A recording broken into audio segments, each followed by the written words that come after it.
बंदी छोड़ सतगुरु रामपाल जी परमेश्वर जी की जय हो। सत्साई भाई और बहनों, पुस्तक मानवता का गिरता हास तथा विकास, इसके ऊपर वीडियो बनाने की श्रृंखला जारी है। इसी श्रृंखला में आज हमारा ये दूसरे नंबर का वीडियो है। पिछले वीडियो में भाई और बहनों, आप और हमने इस पुस्तक में राष्ट्रीय समाज सेवा समिति नामक एक संगठन को लेकर बहुत कुछ समझा है, जाना है। सन 2010 में सतलोक आश्रम बरवाला में राष्ट्रीय समाज सेवा समिति नाम से एक मनवस संगठन तैयार किया जाता है। इस संगठन को तैयार करने में परम पूज्य सतगुरु रामपाल जी परमेश्वर जी की किसी भी प्रकार की कोई भूमिका नहीं होती है। यह राष्ट्रीय समाज सेवा समिति नाम का संगठन संस्था संत रामपाल जी के कलयुगी परिवार के द्वारा, उनके भाई के द्वारा और सतलोक आश्रम मैनेजमेंट के द्वारा तैयार की जाती है, जो लोग सतगुरु रामपाल जी की एक भी बात नहीं मानते हैं। आपने उसी राष्ट्रीय समाज सेवा समिति के संविधान में पॉइंट नंबर 12 को पढ़ा, जिसमें इन लोगों ने स्पष्ट किया हुआ है कि राष्ट्रीय समाज सेवा समिति संत रामपाल जी से किसी भी कार्य में कोई दिशा निर्देश नहीं लेगी, अर्थात अपनी मनमानी करेगी। और आगे चलकर भाई और बहनों, 2014 में इसी राष्ट्रीय समाज सेवा समिति ने काल प्रेरणा से बरवाला कांड जैसी घटना को जन्म दिया और 6 मौतें हुई। उन मौतों का मुकदमा निर्दोष सतगुरु रामपाल जी के ऊपर लगा और उस मर्डर के मुकदमे में वे आजीवन कारावास की सजा भुगत रहे हैं। साथ में राष्ट्रीय समाज सेवा समिति ने बेचारे नादान भोले भाले भक्तों को गुरु का आदेश बताकर काले कपड़े पहनाकर जो कमांडो बनाया था, उस प्राइवेट आर्मी को बनाने के चलते सतगुरु रामपाल जी पर एक देशद्रोह का मुकदमा भी लगा, जिसमें अभी तक वे जेल में हैं। तो भाई और बहनों, कहने का मतलब है, उसी राष्ट्रीय समाज सेवा समिति ने, उन सदस्यों ने ये पुस्तक मानवता का गिरता हास तथा विकास इसको लिखा है। तो आप और हमने भाई और बहनों इस पुस्तक में से निष्कर्ष निकालना है कि भक्ति मार्ग से संबंधित, इस सत भक्ति मार्ग में हमारी आत्मा के कल्याण से संबंधित जो बातें अच्छी होंगी उन्हें हम स्वीकार कर लेंगे, और जो बातें सतगुरु रामपाल जी परमेश्वर जी के सत्संगों के विरुद्ध होंगी, उनके ज्ञान के विरुद्ध होंगी, उनको हम छोड़ देंगे, क्योंकि गुरुदेव भगवान ने हमें सत और असत का निर्णय करने के लिए तत्व ज्ञान दिया हुआ है। तो राष्ट्रीय समाज सेवा समिति वाले क्या कुछ इस पुस्तक में नियम और मर्यादाओं के विषय में लिख रहे हैं, जिन नियम और मर्यादाओं को खुद सतगुरु रामपाल जी परमेश्वर जी के परिवार वाले, उनके बेटा बेटी भाई बंधु रिश्तेदार 1% भी फॉलो नहीं करते हैं। तो क्या कुछ ये लोग नियमों के विषय में लिख रहे हैं, उसके ऊपर आज हम आगे चर्चा करेंगे। उससे पहले पूज्य गुरुदेव भगवान का आशीर्वाद प्राप्त करेंगे, परमेश्वर जी का जयकारा लगाएंगे। बंदी छोड़ सतगुरु रामपाल जी परमेश्वर जी की जय हो। परमपिता परमात्मा, सारी सृष्टि के सर्जनहार, कुल मालिक, असंख्य ब्रह्मांडों के स्वामी, जगत गुरु, तीनों लोकों में प्रवेश करके सबका धारण पोषण करने वाले राजाधिराज, आत्माधार, नाथों के नाथ, देवों के देव महादेव, सर्वेश्वर महेश्वर, मृत्युंजय, अजरो अमर, आदि अनादि सनातनी प्रभु, जगत पिता जगदीश्वर, श्री श्री 1008 की उपाधि के वास्तविक अधिकारी, अकाल मूरत शब्द स्वरूपी राम वासुदेव, सर्वगतम ब्रह्म, परम पूज्य, प्रथम पूज्य, परम शांत, परम पुरुष, परम धनी, परम दयालु, सत्य कबीर, हक्का कबीर, अल्लाहु कबीर, अल्लाहु अकबर, बाखबर, अल्लाह ताला, जगत के तारणहार, जगत के मुक्तिदाता, जगत के जगन्नाथ, हारे के सहारे, हिंदुओं के राम, मुसलमानों के अल्लाह, सिखों के वाहिगुरु, ईसाइयों के मसीह, दया के सागर दया निधि, करुणा के सागर करुणा निधि, स्वयंभू परिभू, संकट मोचन, कष्ट हरण, मंगल करण, दुख भंजन,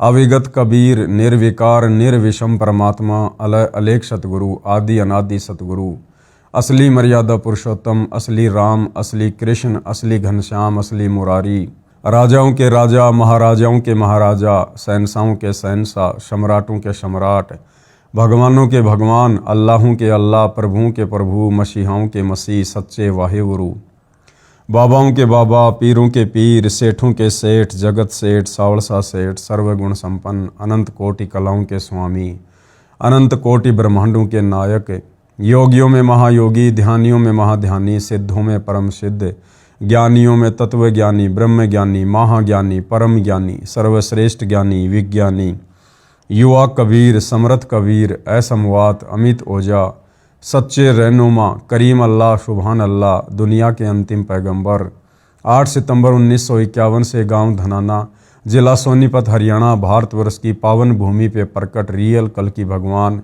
श्री नारायण साकार हरि, श्री बाबा साहेब, नूर अनंत परमात्मा, सच्चे दरवेश, सच्चे बाखबर, संत शिरोमणि सतगुरु रामपाल जी परमेश्वर जी के चरण कमल में साध संगति से जुड़े हुए देश विदेश से आप और हम सभी सत्सेवक भाई बहनों का अनंत कोटि दंडवत प्रणाम।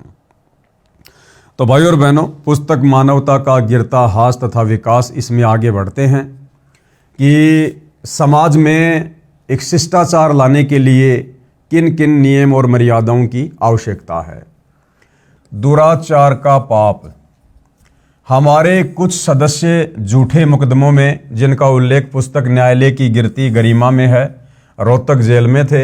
वहां पर कई व्यक्ति मिले जो बलात्कार के अपराध में कैद काट रहे थे। वे पछता रहे थे, बता रहे थे कि दुर्भाग्य ने ऐसा घिनौना कर्म करा दिया, न समाज में इज्जत रही, धन भी बहुत खर्च हो गया, घर का कार्य भी ठप पड़ा है। अब हम बहुत पश्चाताप कर रहे हैं तथा अब सर्व स्त्री बहन के तुल्य लग रही हैं। भक्तों ने बताया कि यदि आप जी ने संत रामपाल जी महाराज का सत्संग सुना होता तो ये विचार आप पाप करने से पहले करते और महापाप तथा जेल के दुख से बच जाते। संत रामपाल जी महाराज सत्संग में बताते हैं, तो राष्ट्रीय समाज सेवा समिति वाले इस बात का हवाला देकर कि भाई जब करोथा कांड 2006 में हुआ तो हमारे कुछ भगत रोहतक की जेल में जेल काट रहे थे और वहाँ जो कुछ अन्य कैदी थे जो कि बलात्कार के मुकदमे में जेल में थे, जब उनसे बातचीत हुई तो उन्होंने बड़ा पश्चाताप किया अपनी उन गलतियों पर जो गलतियां उन्होंने की। तो संत रामपाल जी के भक्तों ने यानी राष्ट्रीय समाज सेवा समिति वालों ने उनको सुझाव दिया, उनको सलाह दी कि भाई ये दुराचार करने से पहले, ये पाप कर्म करने से पहले यदि आप संत रामपाल जी महाराज जी के सत्संग सुन लेते तो आप ऐसे पाप कर्म करने से बच जाते। भाई और बहनों, फिर उसके बाद 2014 में बरवाला कांड के समय संत रामपाल जी के भगत होने के बावजूद, उनके अनेकों सत्संग सुनने के बावजूद, 15-15, 20-20 साल से उनकी शरण में होने के बावजूद बरवाला कांड के समय मनमाना आचरण करते समय इन राष्ट्रीय समाज सेवा समिति वालों ने क्यों नहीं सोचा कि आज तुम लोग जिस प्रकार से सतगुरु रामपाल जी के ज्ञान विरुद्ध उनके भक्तों को बरगलाकर, उन्हीं के आदेश बताकर, उनको कमांडो बनाकर प्रशासन के साथ में पंगा ले रहे हो, आगे चलकर इसका क्या नतीजा निकलेगा। इन राष्ट्रीय समाज सेवा समिति वालों ने पहले क्यों नहीं सोचा, जो अब दूसरों को शिक्षा दे रहे हैं। बरवाला कांड के समय माता बहनों को, युवा भक्तों को आश्रम के बाहर ढाल के रूप में बैठा दिया गया।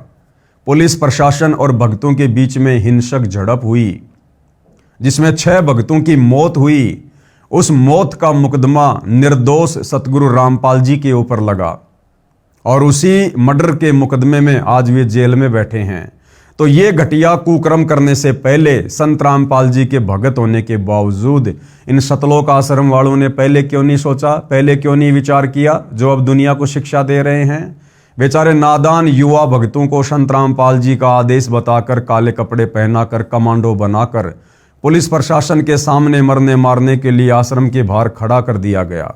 पुलिस प्रशासन और भक्तों के बीच में हिंसक झड़प हुई और उस प्राइवेट आर्मी यानी कमांडो बनाने के चलते मुकदमा लगा संत रामपाल जी पर देशद्रोह का, जिस मुकदमे में वर्तमान 2026 में संत रामपाल जी जेल में बैठे हैं। तो तो ये सारी बातें इन राष्ट्रीय समाज सेवा समिति वालों ने जो दुनिया वालों को शिक्षा दे रहे हैं कि कोई भी पाप कर्म करने से पहले संत रामपाल जी के सत्संग सुन लेते तो ऐसा पाप कर्म ना करते। फिर 2014 बरवाला कांड में इन लोगों ने वही पाप कर्म क्यों किए, मनमाने आचरण क्यों किए, इनके मनमाने आचरणों की सजा आज हमारा गुरु भुगत रहा है। तो भाइयों और बहनों, परमात्मा कहते हैं करनी तज कथनी कथ है अज्ञानी दिन रात, कुत्ते ज्यों भौंकत फिरे सुनी सुनाई बात। संत रामपाल जी महाराज सत्संग में बताते हैं, कबीर पर नारी को देखिए बहन बेटी के भाव, कहे कबीर काम नाश का यही सहज उपाव।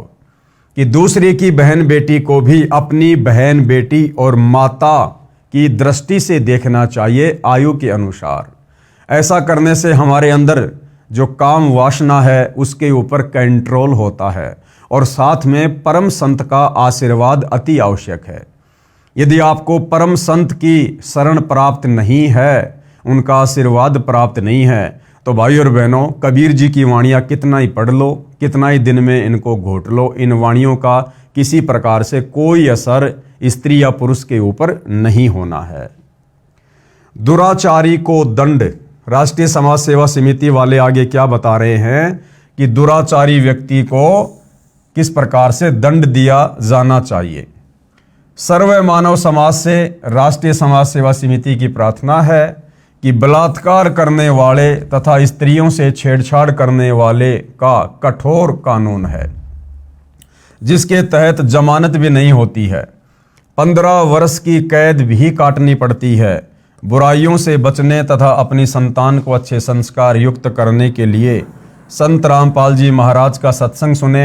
आत्म कल्याण, घर व शरीर में सुख तथा व्यवसाय भी निर्बाध चलता है। यानी दुराचार करने वाले व्यक्ति को कानून के अनुसार कठोर सजा दी जाती है। उसको आजीवन उम्र कैद की सजा या 15 वर्ष कैद की सजा या अन्य प्रकार से उसको यातनाएं भी दी जाती है।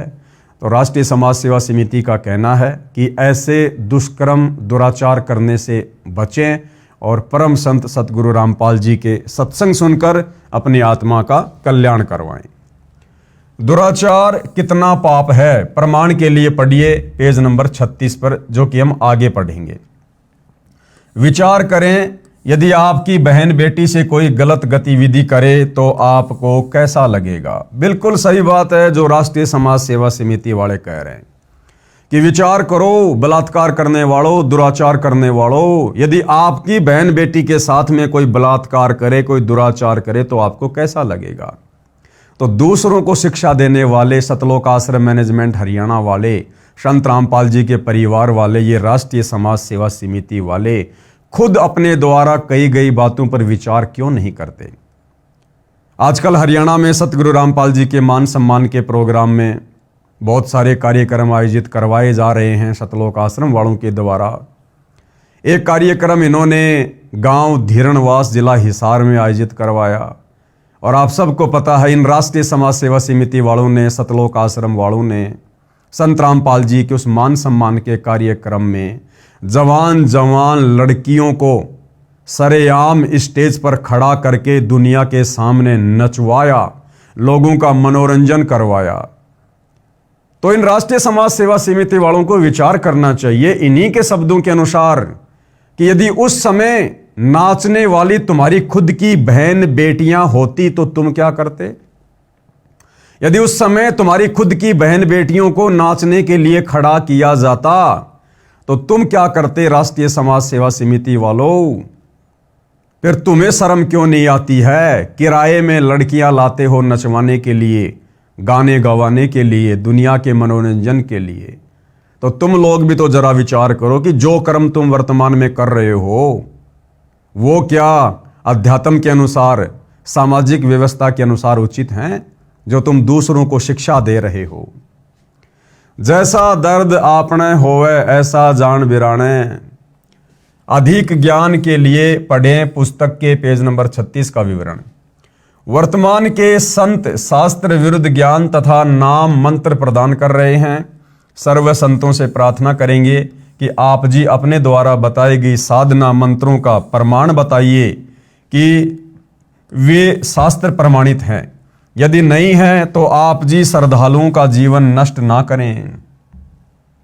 राष्ट्रीय समाज सेवा समिति वाले, सतलोक आश्रम वाले दुनिया भर के नकली संतों को क्या शिक्षा दे रहे हैं कि आप वर्तमान में जो साधना भगत समाज को बता रहे हैं, सुमरण करने के लिए जो मंत्र दे रहे हैं, आप इनका कोई शास्त्रों से प्रमाण दीजिए, अन्यथा लोगों के जीवन को बर्बाद ना कीजिएगा।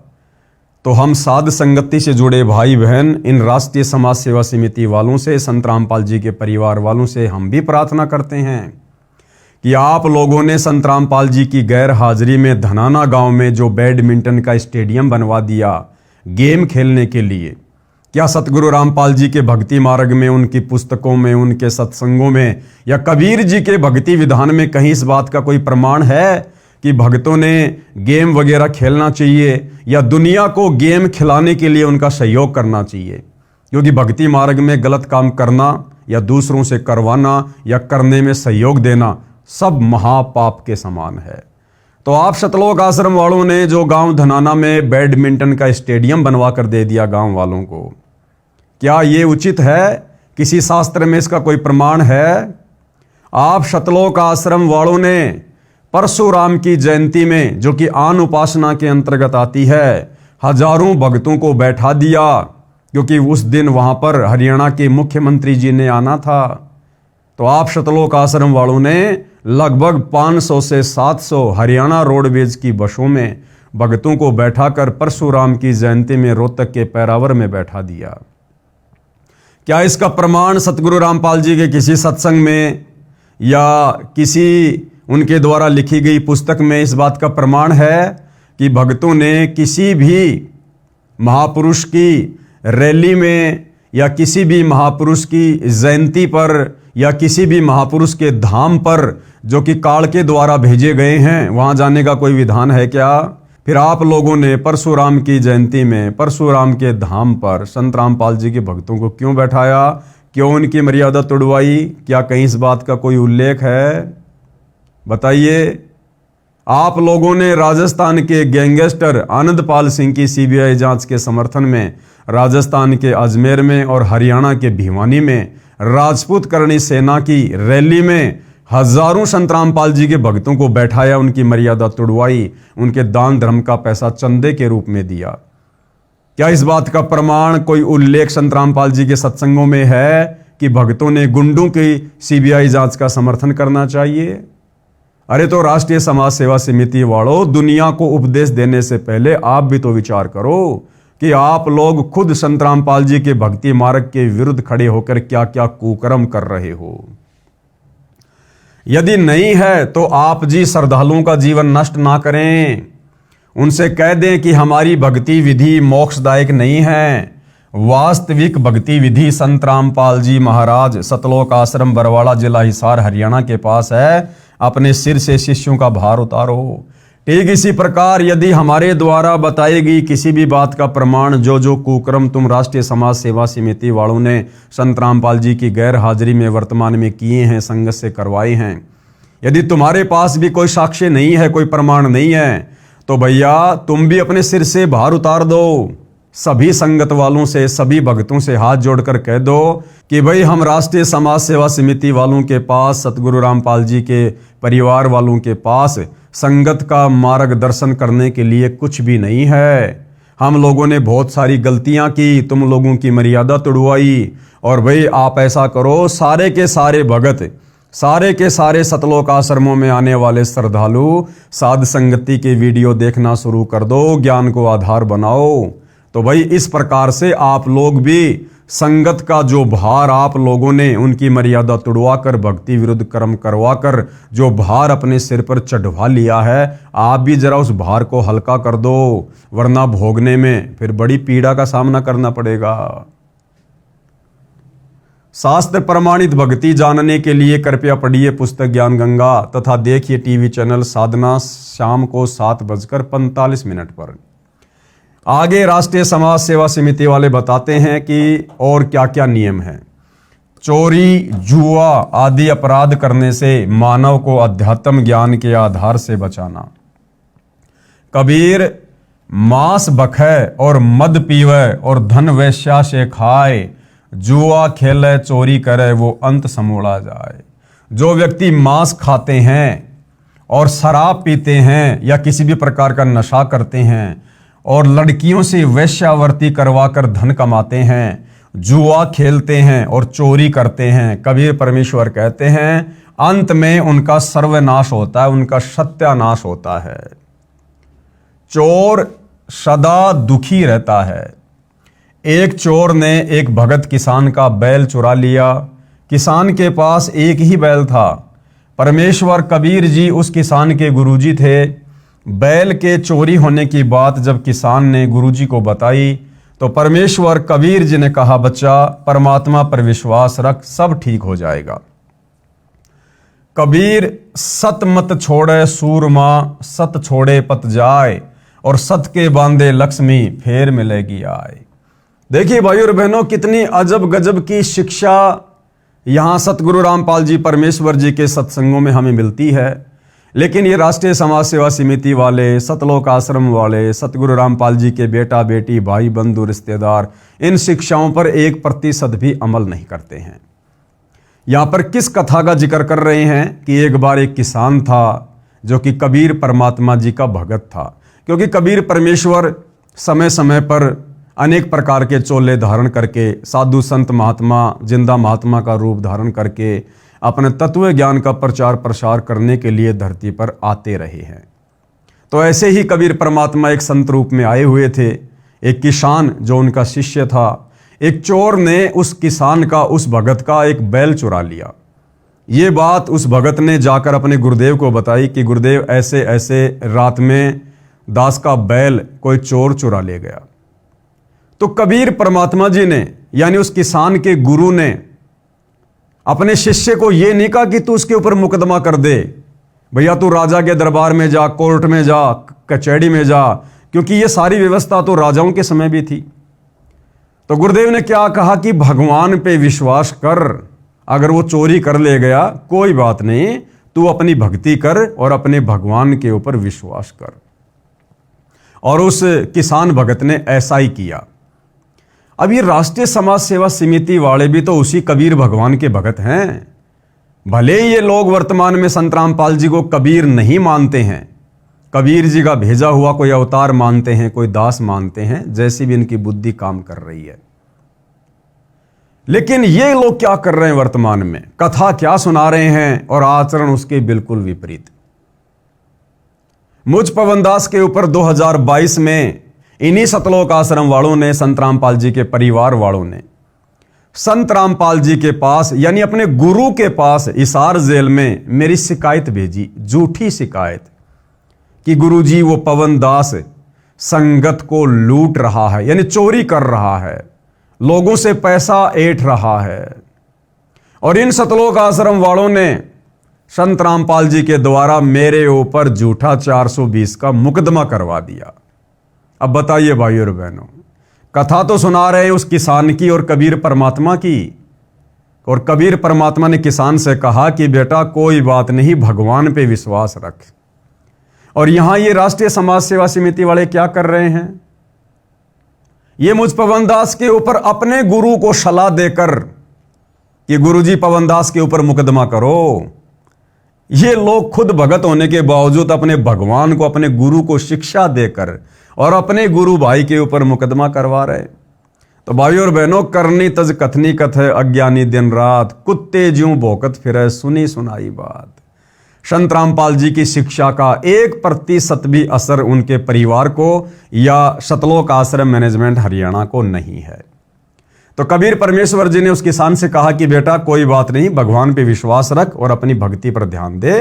कबीर सत मत छोड़े सूरमा, यानी भगत का जो धर्म है वो भगत ने किसी भी परिस्थिति में नहीं छोड़ना चाहिए। सत छोड़े पत जाए, यदि अपने धर्म से, अपनी मर्यादाओं से पीछे हट गया तो भक्ति का सर्वनाश हो जाएगा। और सत के बांधे लक्ष्मी फेर मिलेगी आए, यदि भगत अपने धर्म कर्म पर रहा, गुरु की शिक्षाओं पर रहा, गुरु के वचन पर रहा, तो सारे सुख परमात्मा उसको पुनः प्रदान कर देता है। उस किसान ने उधार पर बैल मोल लिया, खेत में बीज बीजा, परमात्मा की कृपा से वर्षा अच्छी और समय अनुसार हुई, फसल अच्छी हुई। किसान ने एक बैल और मोल लिया तथा पहले बैल का ऋण भी चुका दिया। 1 साल के बाद वही चोर फिर रात्रि में उसी किसान के दोनों बैल चुरा ले गया। किसान ने अपने गुरुदेव से फिर दोनों बैल चोरी होने की अर्जी लगाई। परमेश्वर कबीर जी ने कहा, बच्चा विश्वास मत खोना, सब ठीक हो जाएगा। क्या कहा गुरुदेव ने कि बेटा विश्वास मत खोना, उसके प्रति कोई मुकदमा मत करना, कोर्ट कचहरी में मत जाना। अगर तूने ऐसा किया तो तेरे गुरु से, तेरे भगवान से तेरा विश्वास उठ जाएगा, फिर तेरा परमात्मा तेरी कोई मदद नहीं करेगा। लेकिन इन सतलोक आश्रम वालों ने एक मुकदमा तो 420 का करवाया सो करवाया। उसके बाद इन्होंने 3-4 मुकदमे मेरे ऊपर और करवा दिए, धार्मिक भावना भड़काने के, सोनीपत में, झज्जर में, बहादुरगढ़ में और तरह तरह के मुकदमे करवा दिए। जबकि इस कथा में उस किसान का गुरु कह रहा है कि बेटा विश्वास मत खोना, चाहे तेरे साथ में कोई कितनी बदतमीजी करे, कितनी जाति करे, कितना दुर्व्यवहार करे, तू अपने गुरु के ऊपर विश्वास करना। कबीर जो तोकू काटा बोवे ताको बोतू फूल, तोहे फूल के फूल हैं वाको हैं त्रिशूल। लेकिन इस वाणी के ऊपर भाई और बहनों सतलोक आश्रम वाले 1% भी अमल नहीं करते हैं, 1% भी अमल नहीं करते हैं।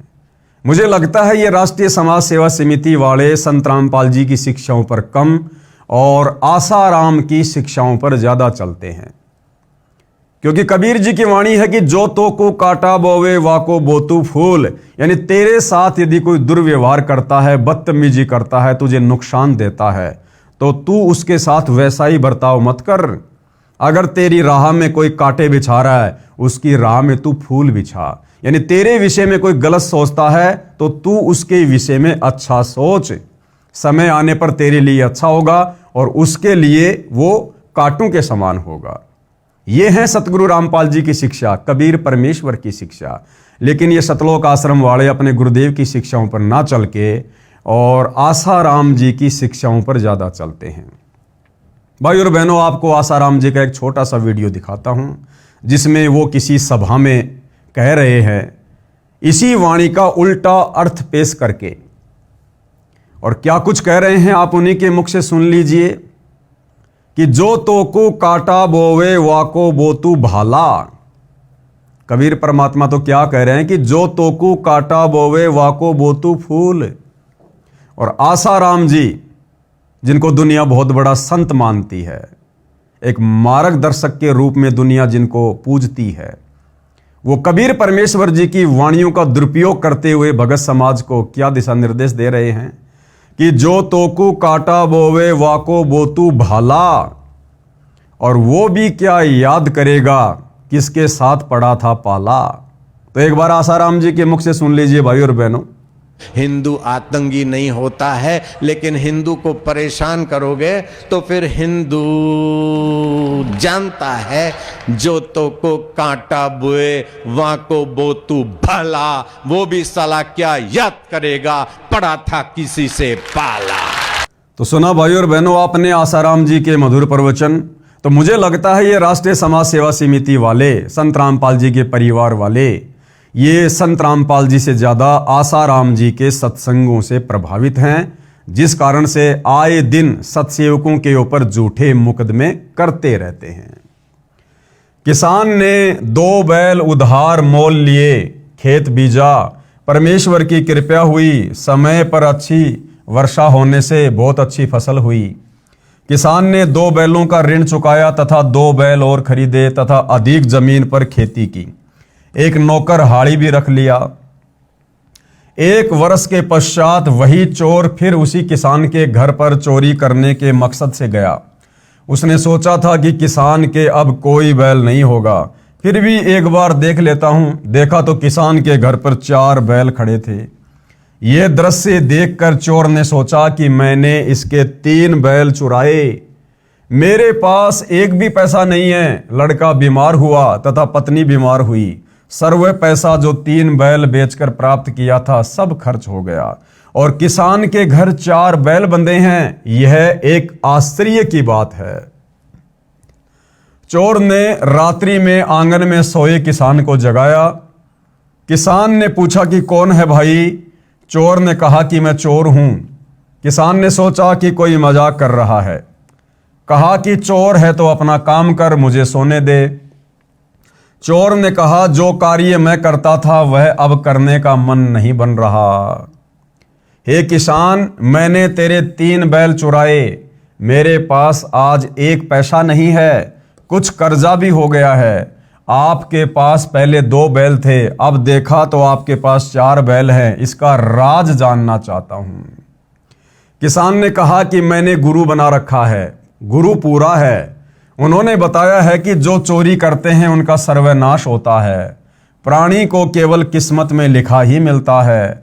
यदि कोई चोरी, रिश्वतखोरी या मिलावट आदि आदि करके धन प्राप्त करता है तो वह धन उसके पास नहीं रहेगा। या तो परिवार रोगी हो जाएगा, सारा धन खर्च हो जाएगा, या स्वयं रोगी होकर सर्व पैसा खर्च करेगा। तथा चोरी करना एक घोर पाप है। चोरी वाला धन नहीं रहता, केवल पाप शेष रह जाते हैं। वह पाप जो चोरी करने से हुआ वह चोर को भोगना पड़ता है।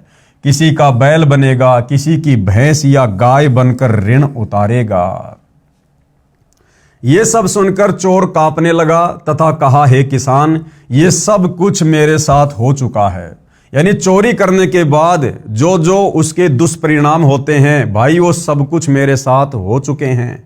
मेरा पूरा परिवार बीमार पड़ा है, मेरे ऊपर कर्जा हो गया है, मैं भी अशांत हूं, मुझको बचाव का रास्ता बताइए।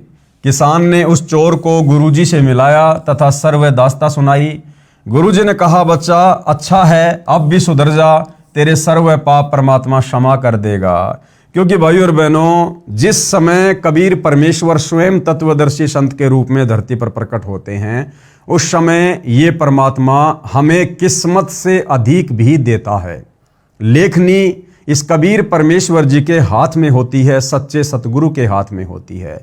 ये परमात्मा चाहे तो हमारे असंख्य युगों के पाप कर्मों को डिलीट कर सकता है, उनके ऊपर जो है वो क्रोश मार सकता है, उनको समाप्त कर सकता है। ये सतगुरु के हाथ में होता है। अपनी वाणी में भी परमात्मा कहते हैं कि भाई मासा घटे ना तिल बदे, विधाता लिखे जो लेख, पर साचा सतगुरु मेट कर ऊपर मार दे मेख। भक्ति कर, अपने परिवार को भी दीक्षा दिला दे। चोर ने स्वयं नाम दीक्षा ली तथा परिवार को भी नाम दीक्षा दिलाई। किसान ने उसको 1 बैल दे दिया कि आप भी किसान हैं, खेती करो। चोर ने खेती की, अच्छी खेती हुई, चोर भगत बन गया। भगत चोर ने पहले वाले 3 बैल तथा 1 बैल जो किसान ने स्वेच्छा से दिया था, उन सब के पैसे किसान भगत को दे दिए। अपने कुकृत्य की समायाचना की। किसान ने कहा कि भगत, मुझे तो परमात्मा ने इन बैलों के पैसे उसी वर्ष दे दिए थे, आप ये सारा धन गुरुजी को दान कर दो। भगत बने चोर ने सर्व धन गुरुजी को दे दिए। गुरुजी ने भंडारा भोजन में धर्म में लगा दिया। सजनों, यदि चोरी करने से धनी बनते तो सर्व चोर ही बन जाएं। भाई, अगर चोरी करने से, कुकर्म करने से, लोगों को ठगने से, रिश्वत लेने से, भ्रष्टाचार करने से अगर दुनिया धनवान बने तो आज भाई और बहनों, ईमानदारी से संसार में कोई भी कार्य नहीं कर रहा होता, सारे के सारे चोर बने होते। लेकिन ऐसा नहीं होता है। इसलिए परमात्मा पर विश्वास रखकर नेक नीति से भक्ति करें तथा अपना घर, खेत, दुकान या नौकरी का धंधा भी करते रहें। परमात्मा शास्त्र अनुकूल साधना करने वाले भगत को किसी वस्तु का अभाव नहीं रहने देता। पाप का दंड भी समाप्त करके परमात्मा भगत को सुखी कर देता है। प्रमाण देखिए इसी पुस्तक के पेज नंबर 118 पर। इसलिए इस आपराधिक कर्म से बचें और नेक जीवन जिएं। आगे है जुआ। जुआ खेलना कितना हानिकारक है। जो जुआ खेलते हैं, सट्टा लगाते हैं, उनका सर्वनाश होता है। मिलना वही है जो मुकद्दर में लिखा है, यानी किस्मत में लिखा है। इसलिए इस पाप कर्म को त्याग कर नेक नीति से जीवन निर्वाह करें। संत रामपाल जी महाराज से दीक्षा लेकर अपना जीवन धन्य करें। आगे भाई और बहनों, इस पुस्तक मानवता का गिरता हास तथा विकास में राष्ट्रीय समाज सेवा समिति वाले इस राष्ट्रीय समाज सेवा समिति के कर्तव्यों के विषय में क्या कुछ लिख रहे हैं। उपरोक्त बुराइयां समाज से निर्मूल करने के लिए हमने निम्न प्रयत्न करने हैं। भ्रष्टाचार पर रोकथाम के लिए सरकार से पत्राचार करके दृढ़ कानून बनाने के लिए प्रार्थना पत्र लिखे जाएं, अपने सुझाव भी दिए जाएं। ये तरीका भाइयों और बहनों भ्रष्टाचार को समाप्त करने का बिल्कुल भी संत रामपाल जी के ज्ञान के अनुसार नहीं है।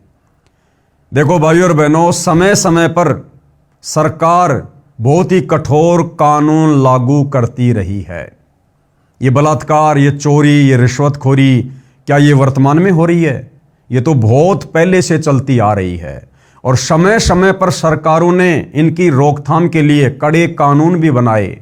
लेकिन आज आप और हम देख रहे हैं भाइयों और बहनों, भले ही कड़े कानून सरकार ने बना दिए, लेकिन इन कुकृत्यों के ऊपर फिर भी रोकथाम नहीं लग रही है। दिन ब दिन ये कुक्रम बढ़ते ही जा रहे हैं। तो राष्ट्रीय समाज सेवा समिति वालों का ये कहना कि लेटर वगैरह लिखकर, चिट्ठी वगैरह लिखकर सरकार को देनी चाहिए कि कड़े कानून बनाए जाएं, भ्रष्टाचार पर रोक लगाई जाए, ये समाधान भ्रष्टाचार को समाप्त करने का नहीं है।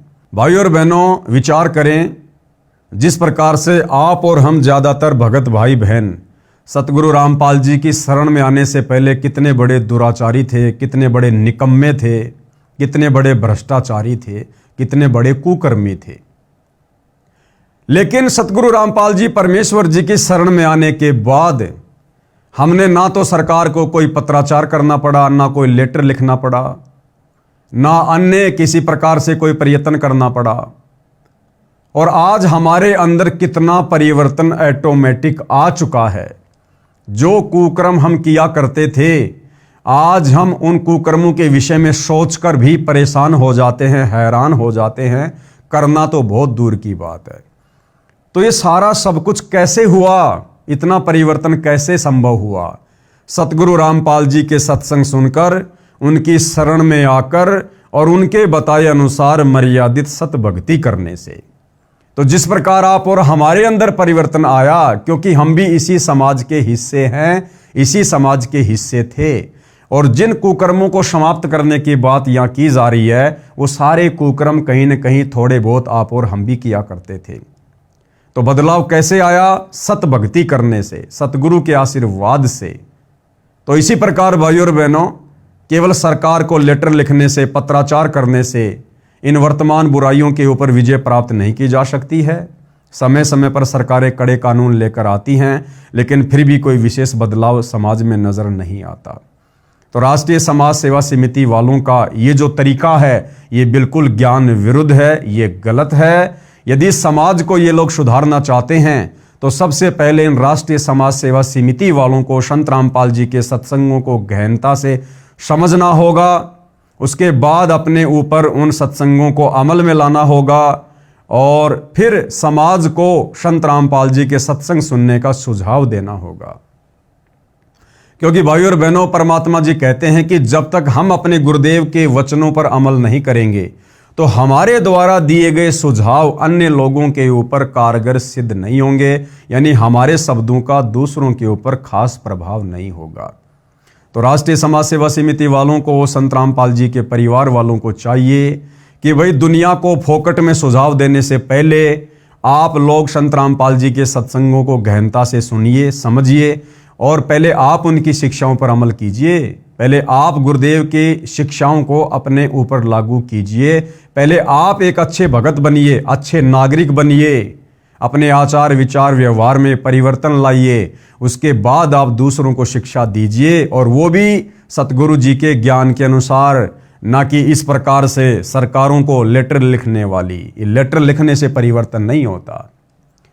भ्रष्टाचार पर रोकथाम के लिए सरकार से पत्राचार करके दृढ़ कानून बनाने के लिए प्रार्थना पत्र लिखे जाएं, अपने सुझाव भी दिए जाएं। और भाइयों और बहनों, इन राष्ट्रीय समाज सेवा समिति वालों ने सन 2014 बरवाला कांड के बाद संत रामपाल जी की लाखों की संगत से लाखों की संख्या में लेटर लिखवा कर भारत सरकार को स्पीड पोस्ट करवाए गए, कई लाखों रुपया भगत समाज का बर्बाद करवाया गया।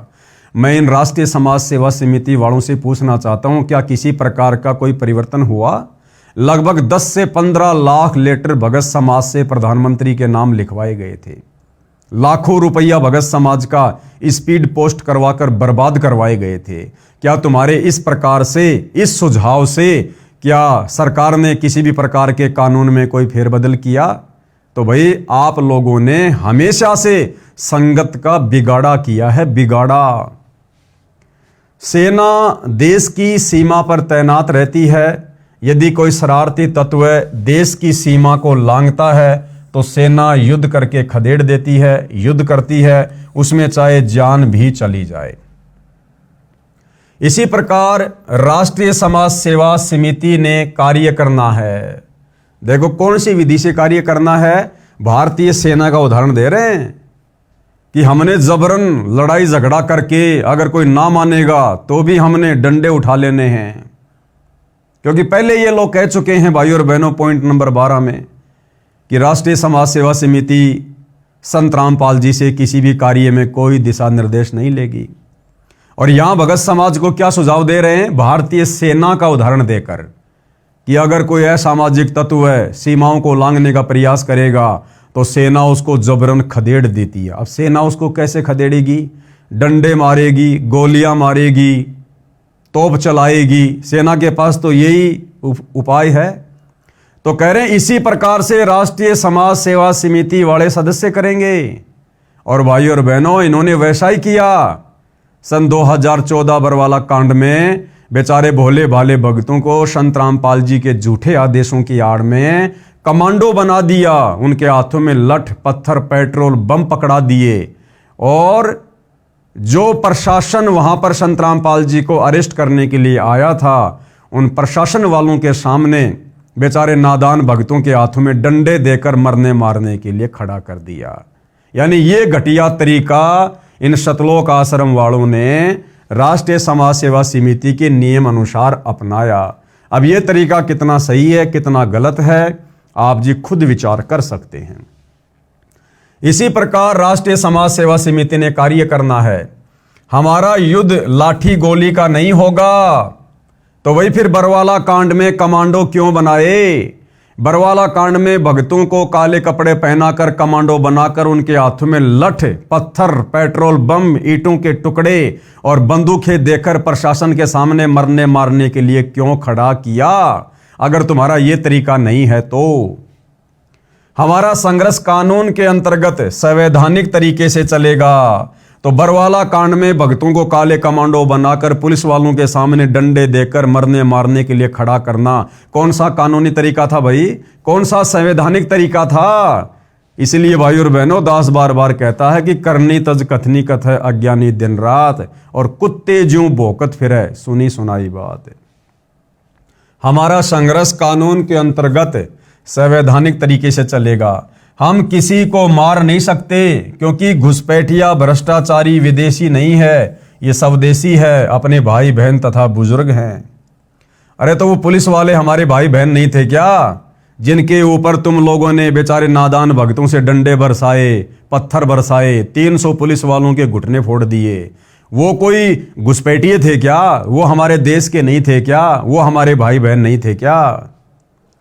सख्त तथा उपयोगी कानून बनाने के लिए सरकार यदि सीधे सीधे नहीं मानती है तो उसके लिए यदि जेल भी जाना पड़े या समाज हित में जान भी जाए तो परमार्थ के लिए शहीद होने से भी पीछे नहीं हटेंगे। ये बिल्कुल गलत है भाइयों और बहनों। हमें ये मनुष्य शरीर परमात्मा ने सत भक्ति करके आत्मा का कल्याण करवाने के लिए दिया है। हमने इस प्रकार से देश और दुनिया को सुधारने के चक्कर में जो तरीके गुरुदेव के विधान के विपरीत हैं, हमने अपनी जान सस्ते में नहीं गंवानी है। ये तो बेबुद्धि के लोग हैं, सतलोक आश्रम वाले, संत रामपाल जी के बेटा बेटी, भाई बंधु रिश्तेदार, ये तो अपना कुछ भी नियम बना के डाल देंगे यहाँ पर। हम लोगों ने इनके नियमों के अनुसार नहीं चलना। यदि हम संत रामपाल जी के फॉलोवर हैं तो हमने संत रामपाल जी के द्वारा बताए गए नियमों पर ही चलना है। हम क्यों अपनी जान देंगे भाई और बहनों? अरे जिस दिन हम सुधर जाएंगे, हमारा परिवार सुधरेगा, परिवार सुधरेगा तो एक ना एक दिन वो समाज भी सुधरेगा, वो गांव भी सुधरेगा, गांव सुधरेगा तो एक ना एक दिन वो देश भी सुधरेगा। तरीका ये है, रोडों पर खड़े होकर रैलियां करके, धरने प्रदर्शन करके और जबरदस्ती सरकार से पंगा लेकर हमने सस्ते में जान नहीं देनी। परमात्मा कहते हैं ये देही सस्ती नहीं, महंगी रत्नों मोल, ये तो रत्नों से भी महंगी है। मानव जन्म दुर्लभ है, ये मिले न बारंबार, जैसे तरवर से पत्ता टूट गिरे बहुर न लगता डार। तो भाइयों और बहनों, ये जितने भी नियम बताए जा रहे हैं, ये सारे के सारे नियम इस राष्ट्रीय समाज सेवा समिति के हैं और सतगुरु रामपाल जी के ज्ञान से इनका एक भी नियम मेल नहीं खाता है। तो हम लोगों ने इस राष्ट्रीय समाज सेवा समिति अर्थात संत रामपाल जी के परिवार के अनुसार नहीं, हमने तो सतगुरु रामपाल जी के द्वारा दिखाए गए रास्ते पर चलना है। कबीर तरवर यानी वृक्ष, सरवर यानी सरोवर और संतजन और चौथा बरस में और परमार्थ के कारणे चारों धारें दे।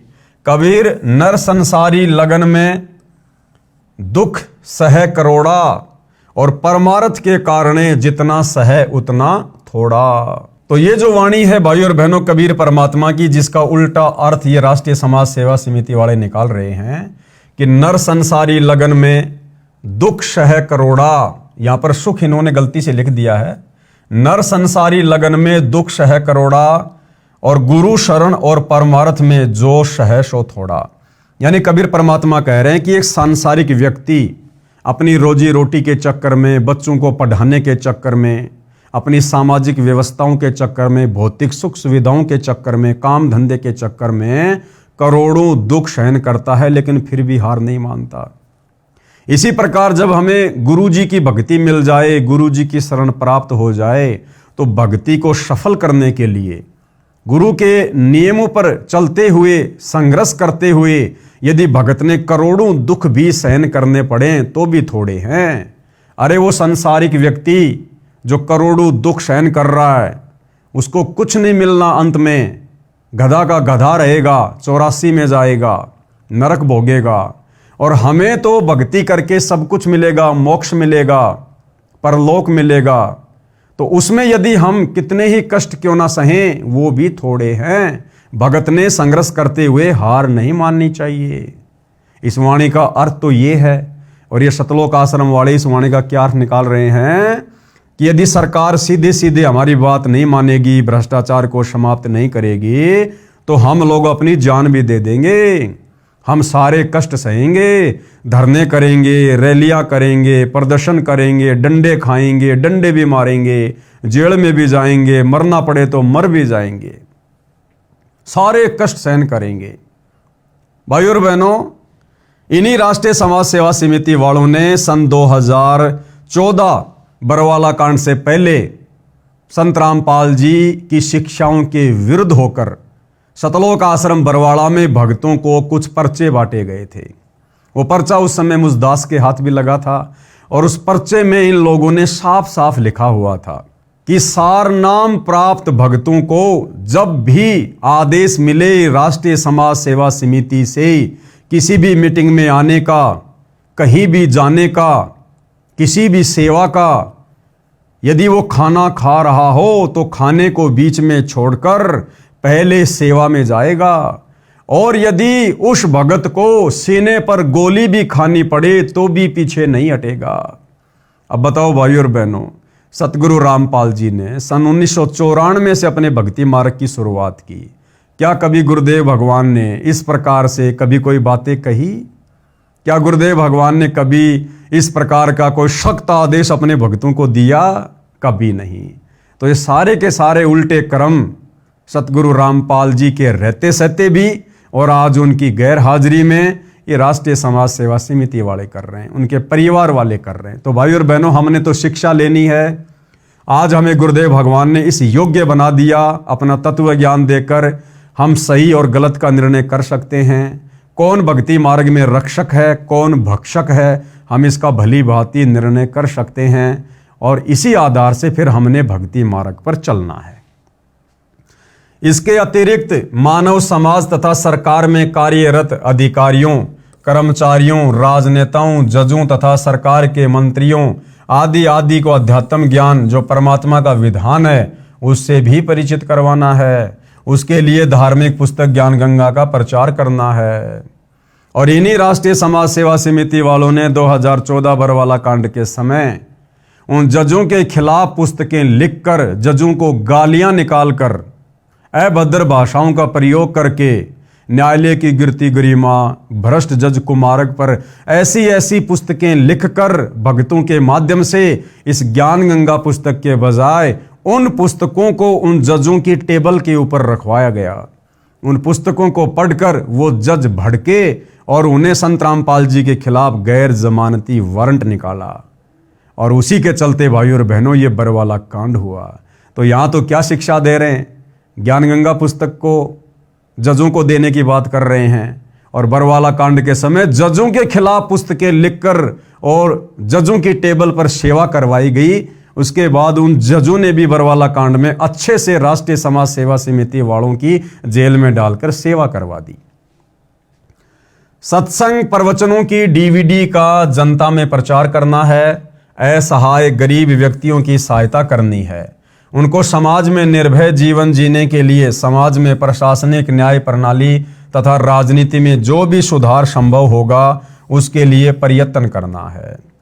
देखो भाइयों और बहनों, यहां पर ये जो लोग लिख रहे हैं ना कि असहाय गरीब व्यक्तियों की सहायता करनी है, असहाय गरीब व्यक्तियों की सहायता हम संत रामपाल जी के भक्तों ने पैसा देकर नहीं करनी, धन देकर नहीं करनी है। ध्यान रखना, असहाय और गरीब तो एक भिखारी भी है। क्या सतगुरु रामपाल जी ने कभी उस भिखारी को पैसा देने के लिए कहा है? बिल्कुल नहीं कहा है भाइयों और बहनों। यदि कोई असहाय और गरीब आपके घर पर आ जाता है, आप उसको खाना खिलाइए। उसके कपड़े फटे पुराने हैं तो आप उसको पहने हुए कपड़े दीजिए, नए कपड़े भी नहीं देना आपने बिल्कुल भी। अगर वो उनको बेच के उन पैसों का दुरुपयोग करेगा वो दोष भी हमें लगेगा। तो गुरुदेव भगवान तो हमें इस कदर सावधानियां बता रहे हैं, और ये राष्ट्रीय समाज सेवा समिति वाले सीधा सीधा कह रहे हैं कि गरीब और असहाय व्यक्तियों की सहायता करनी है। लेकिन ये नहीं लिखा कि किस प्रकार से सहायता करनी है। लेकिन इनका मकसद वही है भाइयों और बहनों, जिस प्रकार ये वर्तमान में अन्नपूर्णा मुहिम के तहत लोगों के 15-15 लाख के मकान बनवा रहे हैं, फ्री में लोगों के घरों में राशन डलवा रहे हैं, तो ये तरीका भक्ति मार्ग के अनुसार नहीं है। हमने इस प्रकार से यदि लोगों को फ्री में बांटना शुरू कर दिया तो भाइयों और बहनों वो भार उन लोगों का हम भक्तों के ऊपर चढ़ेगा, और हमारा भार भी उन लोगों के ऊपर चढ़ेगा, और ये काल हमें कभी भी मोक्ष का मार्ग नहीं देगा।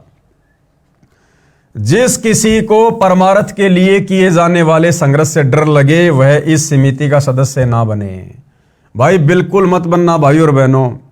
हम तो सतगुरु रामपाल जी के भगत बन गए, हमारे लिए तो वो ही बहुत कुछ है, और इसमें सब कुछ आ जाएगा। सतगुरु रामपाल जी की भक्ति में परमार्थ भी आ गया, स्वार्थ भी आ गया, आत्म कल्याण भी आ गया, सब आ गया भाई। परमात्मा कहते हैं जप तप संयम साधना सब सुमरण के माही, और कबीरा जाने राम जन सुमरण सम कछु नाही। और गुरुदेव कहते हैं गुरु सेवा में फल सर्वस आवे, गुरु विमुख नर पार न पावे। तो भाई सतगुरु की सच्ची सेवा यानी उनकी भक्ति करना, उनकी मर्यादा में रहना, भाई इसमें सब कुछ आ गया। परमार्थ भी आ गया और भगत के आत्म कल्याण वाला स्वार्थ भी आ गया। तो भाई हमें तो राष्ट्रीय समाज सेवा समिति का सदस्य 100 में भी नहीं बनना है भाई। हम तो सतगुरु रामपाल जी के भगत बन गए, हमारे लिए तो यही काफी है। परमार्थ के लिए मृत्यु उपरांत अपने शरीर के अंग दान कर सकते हैं, और उसी आधार से वर्तमान में भाइयों और बहनों भगत समाज से ये राष्ट्रीय समाज सेवा समिति वाले करवा रहे हैं। रक्तदान करके रोगियों तथा घायलों की सहायता करें। नहीं भाइयों और बहनों, चाहे रक्तदान हो, चाहे देह दान हो, या किसी भी प्रकार का दान हो, सतगुरु रामपाल जी ने बताया कि दान केवल सुपात्र को किया जाता, सुपात्र को, कुपात्र को नहीं किया जाता। तो हम क्यों अपना रक्त व्यर्थ में उन कुपात्रों को दान करें जो भक्ति के निकट भी नहीं है। आज ये राष्ट्रीय समाज सेवा समिति वाले जगह जगह रक्तदान का, देह दान का कैंप लगा रहे हैं। अरे जिन लोगों को वो रक्तदान दिया जा रहा है, देह दान दिया जा रहा है, क्या वो सुकर्मी इंसान है? क्या वो व्यक्ति किसी भी प्रकार का नशा नहीं करता है? क्या वो व्यक्ति सतगुरु रामपाल जी से उपदेश लेकर उनकी भक्ति करता है? फिर भला ऐसे कुपात्रों को भाई और बहनों हम क्यों अपना रक्त दान दें, क्यों हम अपना देह का दान करें?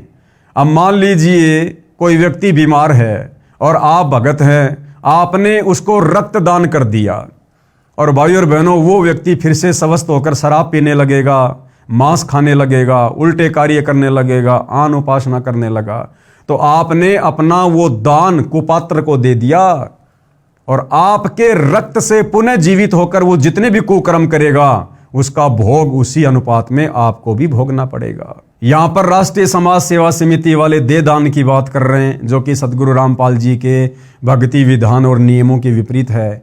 भाई भगत को तो दे दान की जरूरत नहीं पड़ेगी। अरे जो भगत है, मर्यादा में है, भक्ति कर रहा है, उसका अंग परमात्मा सुरक्षित रखेगा, ठीक रखेगा। वेदों में लिखा अगर साधक मृत्यु को प्राप्त हो जाए तो भी परमात्मा जीवित करके 100 साल की उम्र प्रदान कर दे। वेदों में लिखा कि ए भगत, हे साधक, अगर तेरा कोई अंग भी खराब हो गया, तेरी आंखें भी खराब हो गई, तो भी मैं तुझे नया जीवन दूंगा, नई आंखें दूंगा। तो भक्ति करने वाले भगत को तो किसी प्रकार के अंग की जरूरत नहीं है। अब रहे कौन? वो लोग जो भक्ति नहीं कर रहे, तो उन भक्तों को हम क्यों अपना रक्त दान करें, क्यों अपना अंग दान करें? जो भक्ति नहीं करता है, मान लीजिए किसी का गुर्दा खराब हो गया। अब गुर्दा ज्यादातर खराब किसका होता है? जो लोग शराब पीते, नशा करते हैं। पैसे वाला व्यक्ति है, डॉक्टर के पास गया, डॉक्टर से कहा कि डॉक्टर साहब देखिए क्या हो गया। डॉक्टर ने कहा भैया आपका गुर्दा चेंज करना पड़ेगा, 10 लाख रुपए लगेंगे। आप नादान भक्तों ने इन राष्ट्रीय समाज सेवा समिति वालों के कहने पर अपने अंग दान कर दिए। मरने के बाद आपका गुर्दा निकाल लिया गया और आपका गुर्दा हॉस्पिटल में रख दिया गया। उधर से उस व्यक्ति ने, जो भक्ति नहीं करता है, शराब पी पी के गुर्दा खराब कर लिया, 10 लाख रुपए डॉक्टर को देकर और उसने नया गुर्दा लगवा लिया। अब क्या होगा भाई और बहनों? आपको डबल नुकसान हो गया, डबल नुकसान। क्योंकि आपने गुरुदेव की मर्यादाओं के विरुद्ध अंग दान किया, तो मोक्ष तो आपका होना नहीं, आपको पुनः नया जीवन मिलेगा। क्योंकि आप भगत हो, मंत्रों का जाप कर रहे हो, 84 में तो नहीं जाओगे, आपको पुनः मनुष्य जीवन मिलेगा।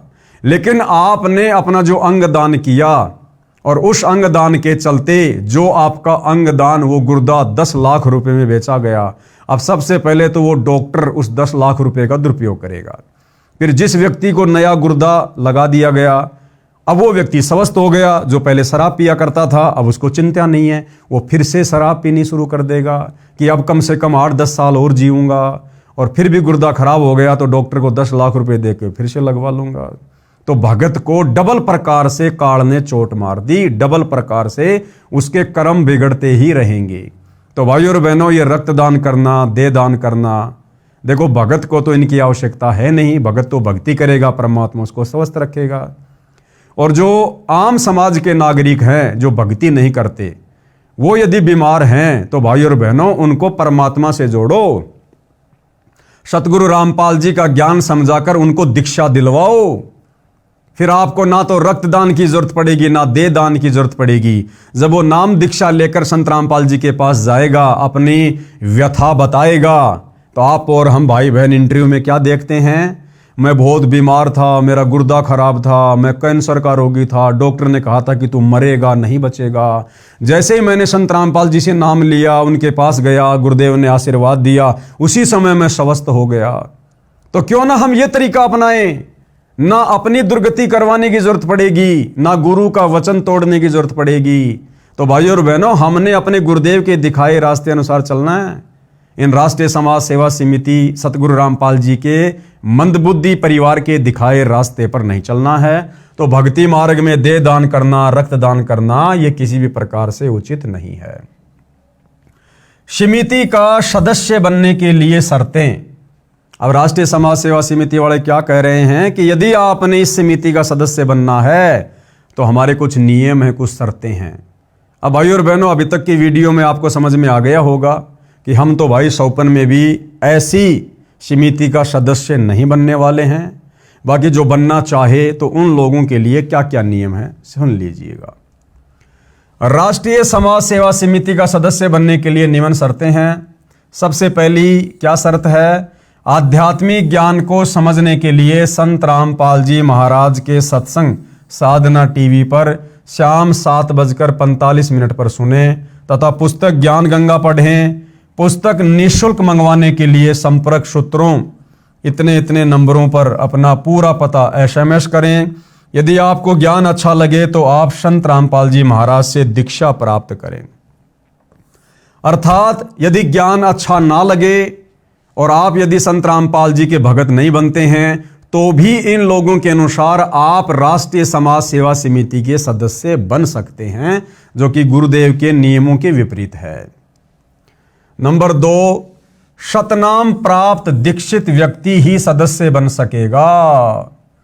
क्या कह रहे हैं कि सत्य नाम प्राप्त दीक्षित व्यक्ति ही सदस्य बन सकता है। और भाइयों और बहनों, इस समिति का जो पॉइंट नंबर 8 है, उस पॉइंट नंबर 8 में इन्होंने क्या लिखा हुआ है? यहां तो क्या कह रहे हैं कि जो व्यक्ति संत रामपाल जी से उपदेश लेकर और शतनाम प्राप्त कर लेगा, वो व्यक्ति राष्ट्रीय समाज सेवा समिति का मेंबर बनेगा, सदस्य बनेगा। और पॉइंट नंबर 8 में क्या लिखा इन्होंने कि कोई भी व्यक्ति जिसने नाम दीक्षा नहीं ले रखी है वो भी सदस्य बन सकता है। ये नियम नंबर 8 है। राष्ट्रीय समाज सेवा समिति का पदाधिकारी केवल शतनाम प्राप्त भगत ही बन सकता है। सदस्य बिना नाम लिए हुए भी बन सकता है, जो समिति के नियमों को पूर्ण तौर से पालन करेगा। अर्थात इन राष्ट्रीय समाज सेवा समिति वालों ने काल प्रेरणा से इस राष्ट्रीय समाज सेवा समिति के अंदर जिसने बरवाला कांड में मुख्य भूमिका निभाई है, इस समिति में भाइयों और बहनों संत रामपाल जी के परिवार वालों ने बाहर के लोगों की भी एंट्री करवाई। यानी जो लोग भगत नहीं थे उन लोगों को भी राष्ट्रीय समाज सेवा समिति से जोड़ा गया। करनी तज कथनी कथय अज्ञानी दिन रात, कुत्ते ज्यों भौंकत फिरे सुनी सुनाई बात। समिति के सदस्य के लिए सर्वप्रथम दीक्षित होना अनिवार्य है तथा निम्न मर्यादाओं का पालन करना अनिवार्य होगा। यदि निम्न मर्यादाओं का पालन नहीं कर पाएगा तो उसकी सदस्यता भंग कर दी जाएगी। समिति का सदस्य बनने वाले भगत के लिए मर्यादा, क्या क्या मर्यादा भाई ध्यान से सुन लेना। जीव हमारी जाति है, मानव धर्म हमारा, हिंदू मुस्लिम सिख ईसाई धर्म नहीं कोई न्यारा। अब बताओ भाइयों और बहनों, अरे हम संत रामपाल जी भगवान के शिष्य बने या राष्ट्रीय समाज सेवा समिति के सदस्य बने? अरे वर्तमान में 90% भगत समाज के लिए संत रामपाल जी का भगत बनकर उनकी नियम और मर्यादा निभाना तो कठिन हो रहा है, ऊपर से राष्ट्रीय समाज सेवा समिति वालों का सदस्य बनकर इनकी भी मर्यादा निभाओ, तो भाइयों और बहनों मेरे हिसाब से तो ये बिल्कुल भी जायज नहीं है। प्रिय भक्तजनों, आज से लगभग 5000 वर्ष पहले कोई भी धर्म या अन्य संप्रदाय नहीं था। ना हिंदू, ना मुस्लिम, ना सिख और ना ईसाई थे, केवल मानव धर्म था। लेकिन जैसे जैसे कलयुग का प्रभाव बढ़ता गया वैसे वैसे हमारे में मतभेद होता चला गया। कारण सिर्फ यही रहा कि वर्तमान धार्मिक कुल गुरुओं द्वारा शास्त्रों में लिखी हुई सच्चाई को दबा दिया गया। कारण चाहे स्वार्थ हो या ऊपरी दिखावा, जिसके परिणाम स्वरूप आज एक मानव धर्म के 4 धर्म और अन्य संप्रदाय बन चुके हैं, जिसके कारण आपस में मतभेद होना स्वाभाविक ही है। सभी का प्रभु भगवान राम, अल्लाह, रब, गॉड, खुदा, परमेश्वर एक ही है। ये भाषा भिन्न पर्यायवाची शब्द हैं। सभी मानते हैं कि सबका मालिक एक है, लेकिन फिर भी ये अलग अलग धर्म संप्रदाय क्यों? समाधान तथा कारण जानने के लिए कृपया पढ़िए पुस्तक ज्ञान गंगा। ये बात बिल्कुल ठीक है कि सबका मालिक रब, खुदा, अल्लाह, गॉड, राम, परमेश्वर एक ही है, जिसका वास्तविक नाम कबीर है और वह अपने शतलोक शतधाम सचखंड में मानव सदृश स्वरूप में आकार में रहता है। लेकिन अब हिंदू तो कहते हैं कि हमारा राम बड़ा है, मुस्लिम कहते हैं कि हमारा अल्लाह बड़ा है, ईसाई कहते हैं कि हमारा ईसा मसीह बड़ा है और सिख कहते हैं कि हमारे गुरु नानक साहिब जी बड़े हैं। ऐसे कहते हैं जैसे 4 नादान बच्चे कहते हैं कि ये मेरा पापा, दूसरा कहेगा ये मेरा पापा है तेरा नहीं है, तीसरा कहेगा ये तो मेरा पिताजी है जो सबसे बड़ा है, और फिर चौथा कहेगा कि अरे नहीं नादानो, ये है मेरा डैडी है, तुम्हारा नहीं है। जबकि उन चारों का पिता वही एक ही है। इन्हीं नादान बच्चों की तरह आज हमारा मानव समाज लड़ रहा है। कोई कहे हमारा राम बड़ा है, कोई कहे खुदाई रे, कोई कहे ईसा मसीह बड़ा, ये बाटा रहे लगाई रे। जबकि हमारे सभी धार्मिक ग्रंथों व शास्त्रों में उस एक प्रभु मालिक रब खुदा अल्लाह राम साहिब गोड परमेश्वर की प्रत्यक्ष नाम लिखकर महिमा गाई है कि वह एक मालिक प्रभु कबीर साहिब है जो शतलोक में मानव सदृश स्वरूप में आकार में रहता है। वेद, गीता, कुरान, बाइबल जो 3 पुस्तकों तौरात, जबूर तथा इंजिल का संग्रह है, और गुरु ग्रंथ साहिब, ये सब लगभग मिलते जुलते ही हैं। यजुर्वेद के अध्याय 5 के श्लोक नंबर 32 तथा अध्याय 29 मंत्र 25 में, सामवेद के संख्या नंबर 1400-822 में, अर्थर्वेद के कांड नंबर 4 के अनुवाक 1 के श्लोक नंबर 7 में, ऋग्वेद के मंडल नंबर 9 सूक्त 86 मंत्र 26-27, ऋग्वेद मंडल 9 सूक्त 82 मंत्र 1-2-3 में, तथा ऋग्वेद मंडल 9 सूक्त 96 मंत्र 17-18, ऋग्वेद मंडल 9 सूक्त 20 मंत्र 1 में, और अनेकों स्थानों पर कबीर यानी कबीर नाम लिखकर बताया है कि पूर्ण ब्रह्म कबीर कबीर देव है जो शतलोक में आकार में रहता है। गीता जी चारों वेदों का संक्षिप्त सार है। गीता जी भी उसी सतपुरुष पूर्ण ब्रह्म कबीर की तरफ संकेत करती है। गीता जी के अध्याय 15 के श्लोक नंबर 16-17, अध्याय 18 के श्लोक नंबर 46, 62 अध्याय 8 के श्लोक नंबर 8 से 10 तथा 22 में अध्याय 15 के श्लोक नंबर 4 में उसी पूर्ण परमात्मा की भक्ति करने का संकेत किया है। श्री गुरु ग्रंथ साहिब पेज नंबर 24 पर और प्रश्न नंबर 721 तथा 731 पर नाम लिखकर धानक जुलाहा कबीर साहिब की महिमा गाई है। इसी प्रकार कुरान और बाइबल एक ही शास्त्र समझो, दोनों लगभग एक ही संदेश देते हैं कि उस कबीर अल्लाह की महिमा बयान करो जिसकी शक्ति से ये सब सृष्टि चलायमान है।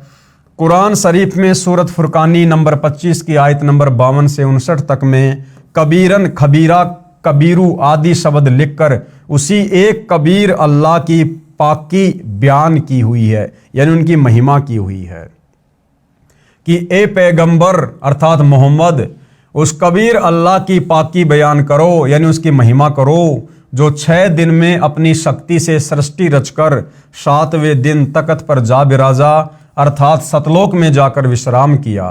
वह अल्लाह प्रभु कबीर है। इसी का प्रमाण बाइबल के अंदर उत्पत्ति ग्रंथ में सृष्टि क्रम में बाइबल के प्रारंभ में ही 7 दिन की रचना में दिया हुआ है। सभी संतों व ग्रंथों का सार यही है कि पूर्ण गुरु जिसके पास तीनों नाम हों और नाम देने का अधिकार भी हो, उनसे नाम लेकर जीव को जन्म मृत्यु रूपी रोग से छुटकारा पाना चाहिए। क्योंकि हमारा उद्देश्य आपको काल की कारागार से छुटवा कर अपने मूल मालिक कबीर देव कबीर साहिब के सतलोक को प्राप्त करवाना है। कबीर देव ने अपनी वाणी में कहा है कि एक जीव को काल साधना से हटाकर पूर्ण गुरु के पास लाकर शत उपदेश दिलाने का पुण्य इतना होता है जितना करोड़ गाय बकरे आदि प्राणियों को कसाई से छुटवाने का होता है। क्योंकि जो अबोध मानव शरीरधारी प्राणी गलत गुरुओं द्वारा बताई गई शास्त्र विरुद्ध साधना से काल के जाल में फंसा कर न जाने कितने दुखदायी 84 लाख योनियों के कष्ट को झेलता रहता है, जब यह जीवात्मा कबीर देव कबीर साहिब की शरण में पूरे गुरु के माध्यम से आ जाती है, नाम से जुड़ जाती है, तो फिर इसका जन्म तथा मृत्यु का कष्ट सदा के लिए समाप्त हो जाता है और शतलोक में वास्तविक परम शांति को प्राप्त करता है। जब तक संसार में रहेगा यहाँ भी कष्टों का निवारण होगा तथा सुखी जीवन जिएगा। भाइयों और बहनों, ये जो कुछ ज्ञान आधारित बातें हैं, जो प्रकरण है, ये सतगुरु रामपाल जी के द्वारा लिखी गई पुस्तकों से, उनके सत्संगों से इन राष्ट्रीय समाज सेवा समिति वालों ने ज्यों का त्यों लेकर यहाँ पर लिख दिया है। अब प्रश्न आता है कि आजकल गुरु ज्यादा से ज्यादा शिष्य बनाकर अपनी योग्यता का प्रमाण दिखाते हैं, अर्थात हर कोई 4 कथा सीख लेता है और कहता है कि मैं भी नाम देता हूं और भोली आत्माओं को काल के जाल में डाल देता है। चूंकि शास्त्रों के विरुद्ध नाम उपदेश देने वाले और जपने वाले सभी निश्चित ही नरक के अधिकारी होंगे और उनको नरक में उल्टा लटकाया जाएगा। ये कथन शास्त्र, गीता, वेद व सर्व ग्रंथ ही बताते हैं। इसी कथन को सिद्ध करने के लिए एक संक्षिप्त कथा बताता हूं। एक समय की बात है कि सभी को पता चला कि राजा परीक्षित को 7वें दिन सर्प डसेगा और उसकी मृत्यु होगी। इस बात का पता लगने पर सभी ने सोचा कि 7 दिनों तक राजा परीक्षित को भागवत की कथा सुनाई जाए, ताकि इसका यहाँ से मोह हट जाए और प्रभु के चिंतन में लग जाए, क्योंकि मरते समय जिसकी जैसी भावना होती है वह उसी को प्राप्त होता है। सभी ने कहा कि अति उत्तम है, लेकिन अब कथा करे कौन? इस प्रश्न पर प्रश्नवाचक चिन्ह लग जाता है। इस समय वहां उपस्थित सभी महर्षियों ने, यहां तक कि श्रीमद् भागवत सुधा सागर के रचयिता महर्षि वेद व्यास जी ने भी अपने आप को कथा सुनाने के योग्य नहीं समझा, क्योंकि उनको पता था कि हमारे अंदर यह समर्थता नहीं है। इसलिए क्यों एक जीव के जीवन को नष्ट करके पाप के भागीदार बने। चूंकि 7वें दिन परिणाम आना था, इसलिए 7 दिन तक कथा सुनाने की किसी की हिम्मत नहीं पड़ी, चूंकि सभी को अपनी औकात का पता होता है। देखो भाइयों और बहनों, बरवाला कांड के बाद में सतगुरु रामपाल जी के परिवार ने, इसी राष्ट्रीय समाज सेवा समिति ने काल प्रेरणा से धार्मिक धंधे के लिए जगह जगह सतगुरु रामपाल जी की एक DVD को आधार बनाकर नाम दीक्षा केंद्र खोलने शुरू किए और आज वर्तमान में लगभग 500 से 600 नाम दीक्षा केंद्र देश विदेश में हैं। तो उस समय इन सतलोक आश्रम वालों ने, क्योंकि ये लोग नाम दीक्षा दिलवाने के अधिकारी नहीं हैं, खुद तो नाम दीक्षा देने का कोई अधिकारी है ही नहीं संत रामपाल जी के अलावा। संत रामपाल जी की गैर हाजिरी में उनके भक्ति विधान अनुसार कोई भी व्यक्ति वर्तमान में उस DVD को आधार बनाकर भी दीक्षा दिलवाने का अधिकारी नहीं है। लेकिन बरवाला कांड के बाद जगह जगह नाम दीक्षा केंद्र खोले जाने लगे और वहां पर भक्तों की ड्यूटी लगाई जाने लगी कि भगत जी इस नाम दीक्षा केंद्र पर आप दीक्षा दिलाओगे, आप दीक्षा दिलाओगे। लेकिन उस समय भाइयों और बहनों, किसी भी भगत ने काल प्रेरणा से विचार नहीं किया। उस काल प्रेरणा के अंतर्गत उस समय मैं पवन दास भी था। उस समय तक मुझे इस राष्ट्रीय समाज सेवा समिति के सतगुरु रामपाल जी के परिवार वालों के घटिया मनसूबों का ज्ञान नहीं था और मेरे घर पर भी, जो मैं किराए में जयपुर में रहता था, इन राष्ट्रीय समाज सेवा समिति वालों ने कुछ दिनों के लिए नाम दीक्षा केंद्र खोला। मैं भी भक्तों को दीक्षा दिलाने लगा। लेकिन भाइयों और बहनों, मैं आज अपनी उस महागलती के लिए, महाभूल के लिए गुरुदेव से बारंबार क्षमा याचना करता रहता हूं। मुझे पश्चाताप है कि मैंने अनधिकारी होते हुए वो जिम्मेदारी उस समय गुरु की गैर हाजिरी में बिना गुरु से आदेश लिए क्यों अपने हाथों में ली। मैं कितना बड़ा पाप का भागी बना। तो आज वर्तमान में 500 से 600 नाम दीक्षा केंद्र देश विदेश में चल रहे हैं और भाइयों और बहनों, उन नाम दीक्षा केंद्रों पर लगभग 2000 के आसपास सेवादार हैं जो लोगों को दीक्षा दिलवा रहे हैं। क्या ये लोग DVD से दीक्षा दिलवाने के लिए अधिकारी हैं? क्या इन तमाम लोगों ने हिसार जेल में जाकर सतगुरु रामपाल जी से स्वयं साक्षात प्रत्यक्ष में आज्ञा ली है? नहीं ली है। तो भाइयों और बहनों, जिस प्रकार से द्वापर युग में खुद श्री सुधा सागर लिखने वाले वेद व्यास जी ने भी कह दिया कि भैया मैं भी कथा करने के लिए अधिकारी नहीं हूं, लेकिन वर्तमान में ये सतलोक आश्रम से जुड़े भगत जो सतगुरु रामपाल जी की एक भी मर्यादा में नहीं है, जिन लोगों की तमाम मर्यादाएं 2014 बरवाला कांड के बाद इसी राष्ट्रीय समाज सेवा समिति की बातों को अधिक महत्व देने के चलते मर्यादाएं खंडित हो चुकी हैं, आज ये तमाम लोग DVD से नाम दीक्षा दिलवा रहे हैं, नाम दीक्षा केंद्र खोल कर बैठे हुए हैं, जबकि ये लोग बिल्कुल भी अधिकारी नहीं है। ये लोग उल्टा सतगुरु रामपाल जी के दोषी बन रहे हैं। लेकिन द्वापर युग में उन ऋषि महर्षियों ने समझदारी दिखाई, जो समझदारी वर्तमान में संत रामपाल जी के इन नाम दीक्षा केंद्रों पर बैठे भक्तों ने भी नहीं दिखाई। चूंकि सभी को अपनी औकात का पता होता है, स्वर्ग से सुखदेव जी को भागवत की कथा करने के लिए बुलाया गया और तब राजा परीक्षित का मोह यहाँ से हटा और स्वर्ग की प्राप्ति हुई। स्वर्ग में सुख भोगने के पश्चात वापस नरक में और फिर लक 84 में चक्कर काटेगा। ये यहाँ का हार्ड एंड फास्ट रूल है, अर्थात अटल नियम है। ये उपलब्धि भी 3 लोक के पूर्ण गुरु बिना प्राप्त नहीं हो सकती। यानी स्वर्ग लोक में स्थायी रूप से लंबे समय के लिए यदि निवास करना है तो भी आपको स्वर्ग लोक तक की साधना बताने वाला अधिकारी गुरु चाहिए। ठीक इसी प्रकार जब किसी स्थान पर प्रधानमंत्री आ रहा हो तो उनके आने से पहले 2-3 बहुत अच्छे वक्ता, गायक व तबले बेंजू बजाने वाले होते हैं जो बहुत सुरीली और आकर्षक आवाज से दर्शकों को प्रभावित करते हैं। लेकिन वे जो कह रहे हैं उनमें से एक बात भी करने में सक्षम नहीं है। लेकिन जब प्रधानमंत्री आता है तो वह कम से कम शब्दों में कहता है कि आगरा में इंटरनेशनल कॉलेज बनवा दो, चंडीगढ़ में इंटरनेशनल यूनिवर्सिटी बनवा दो, आदि आदि। सिर्फ इतना कहकर पीएम साहब चले जाते हैं। उनके कहने से अगले दिन ही वह कार्य प्रारंभ हो जाता है, क्योंकि उनके वचन में शक्ति है। और यदि यही बात आप और मेरे जैसा आम व्यक्ति कहे तो हमारी बड़ी मूर्खता होगी, क्योंकि हमारे वचन में इतनी शक्ति नहीं है, जबकि प्रधानमंत्री के लिए यह सब साधारण बात है। इन तथ्यों को प्रमाणित करने के लिए कुछ निम्नलिखित वाणियां अवश्य पढ़िए और गहन विचार करें तथा अतिशीघ्र गुरु मंत्र प्राप्त करें। कबीर पंडित और मशालची दोनों सूझे नाही, औरों को करे चांदना रह आप अंधेरे माही।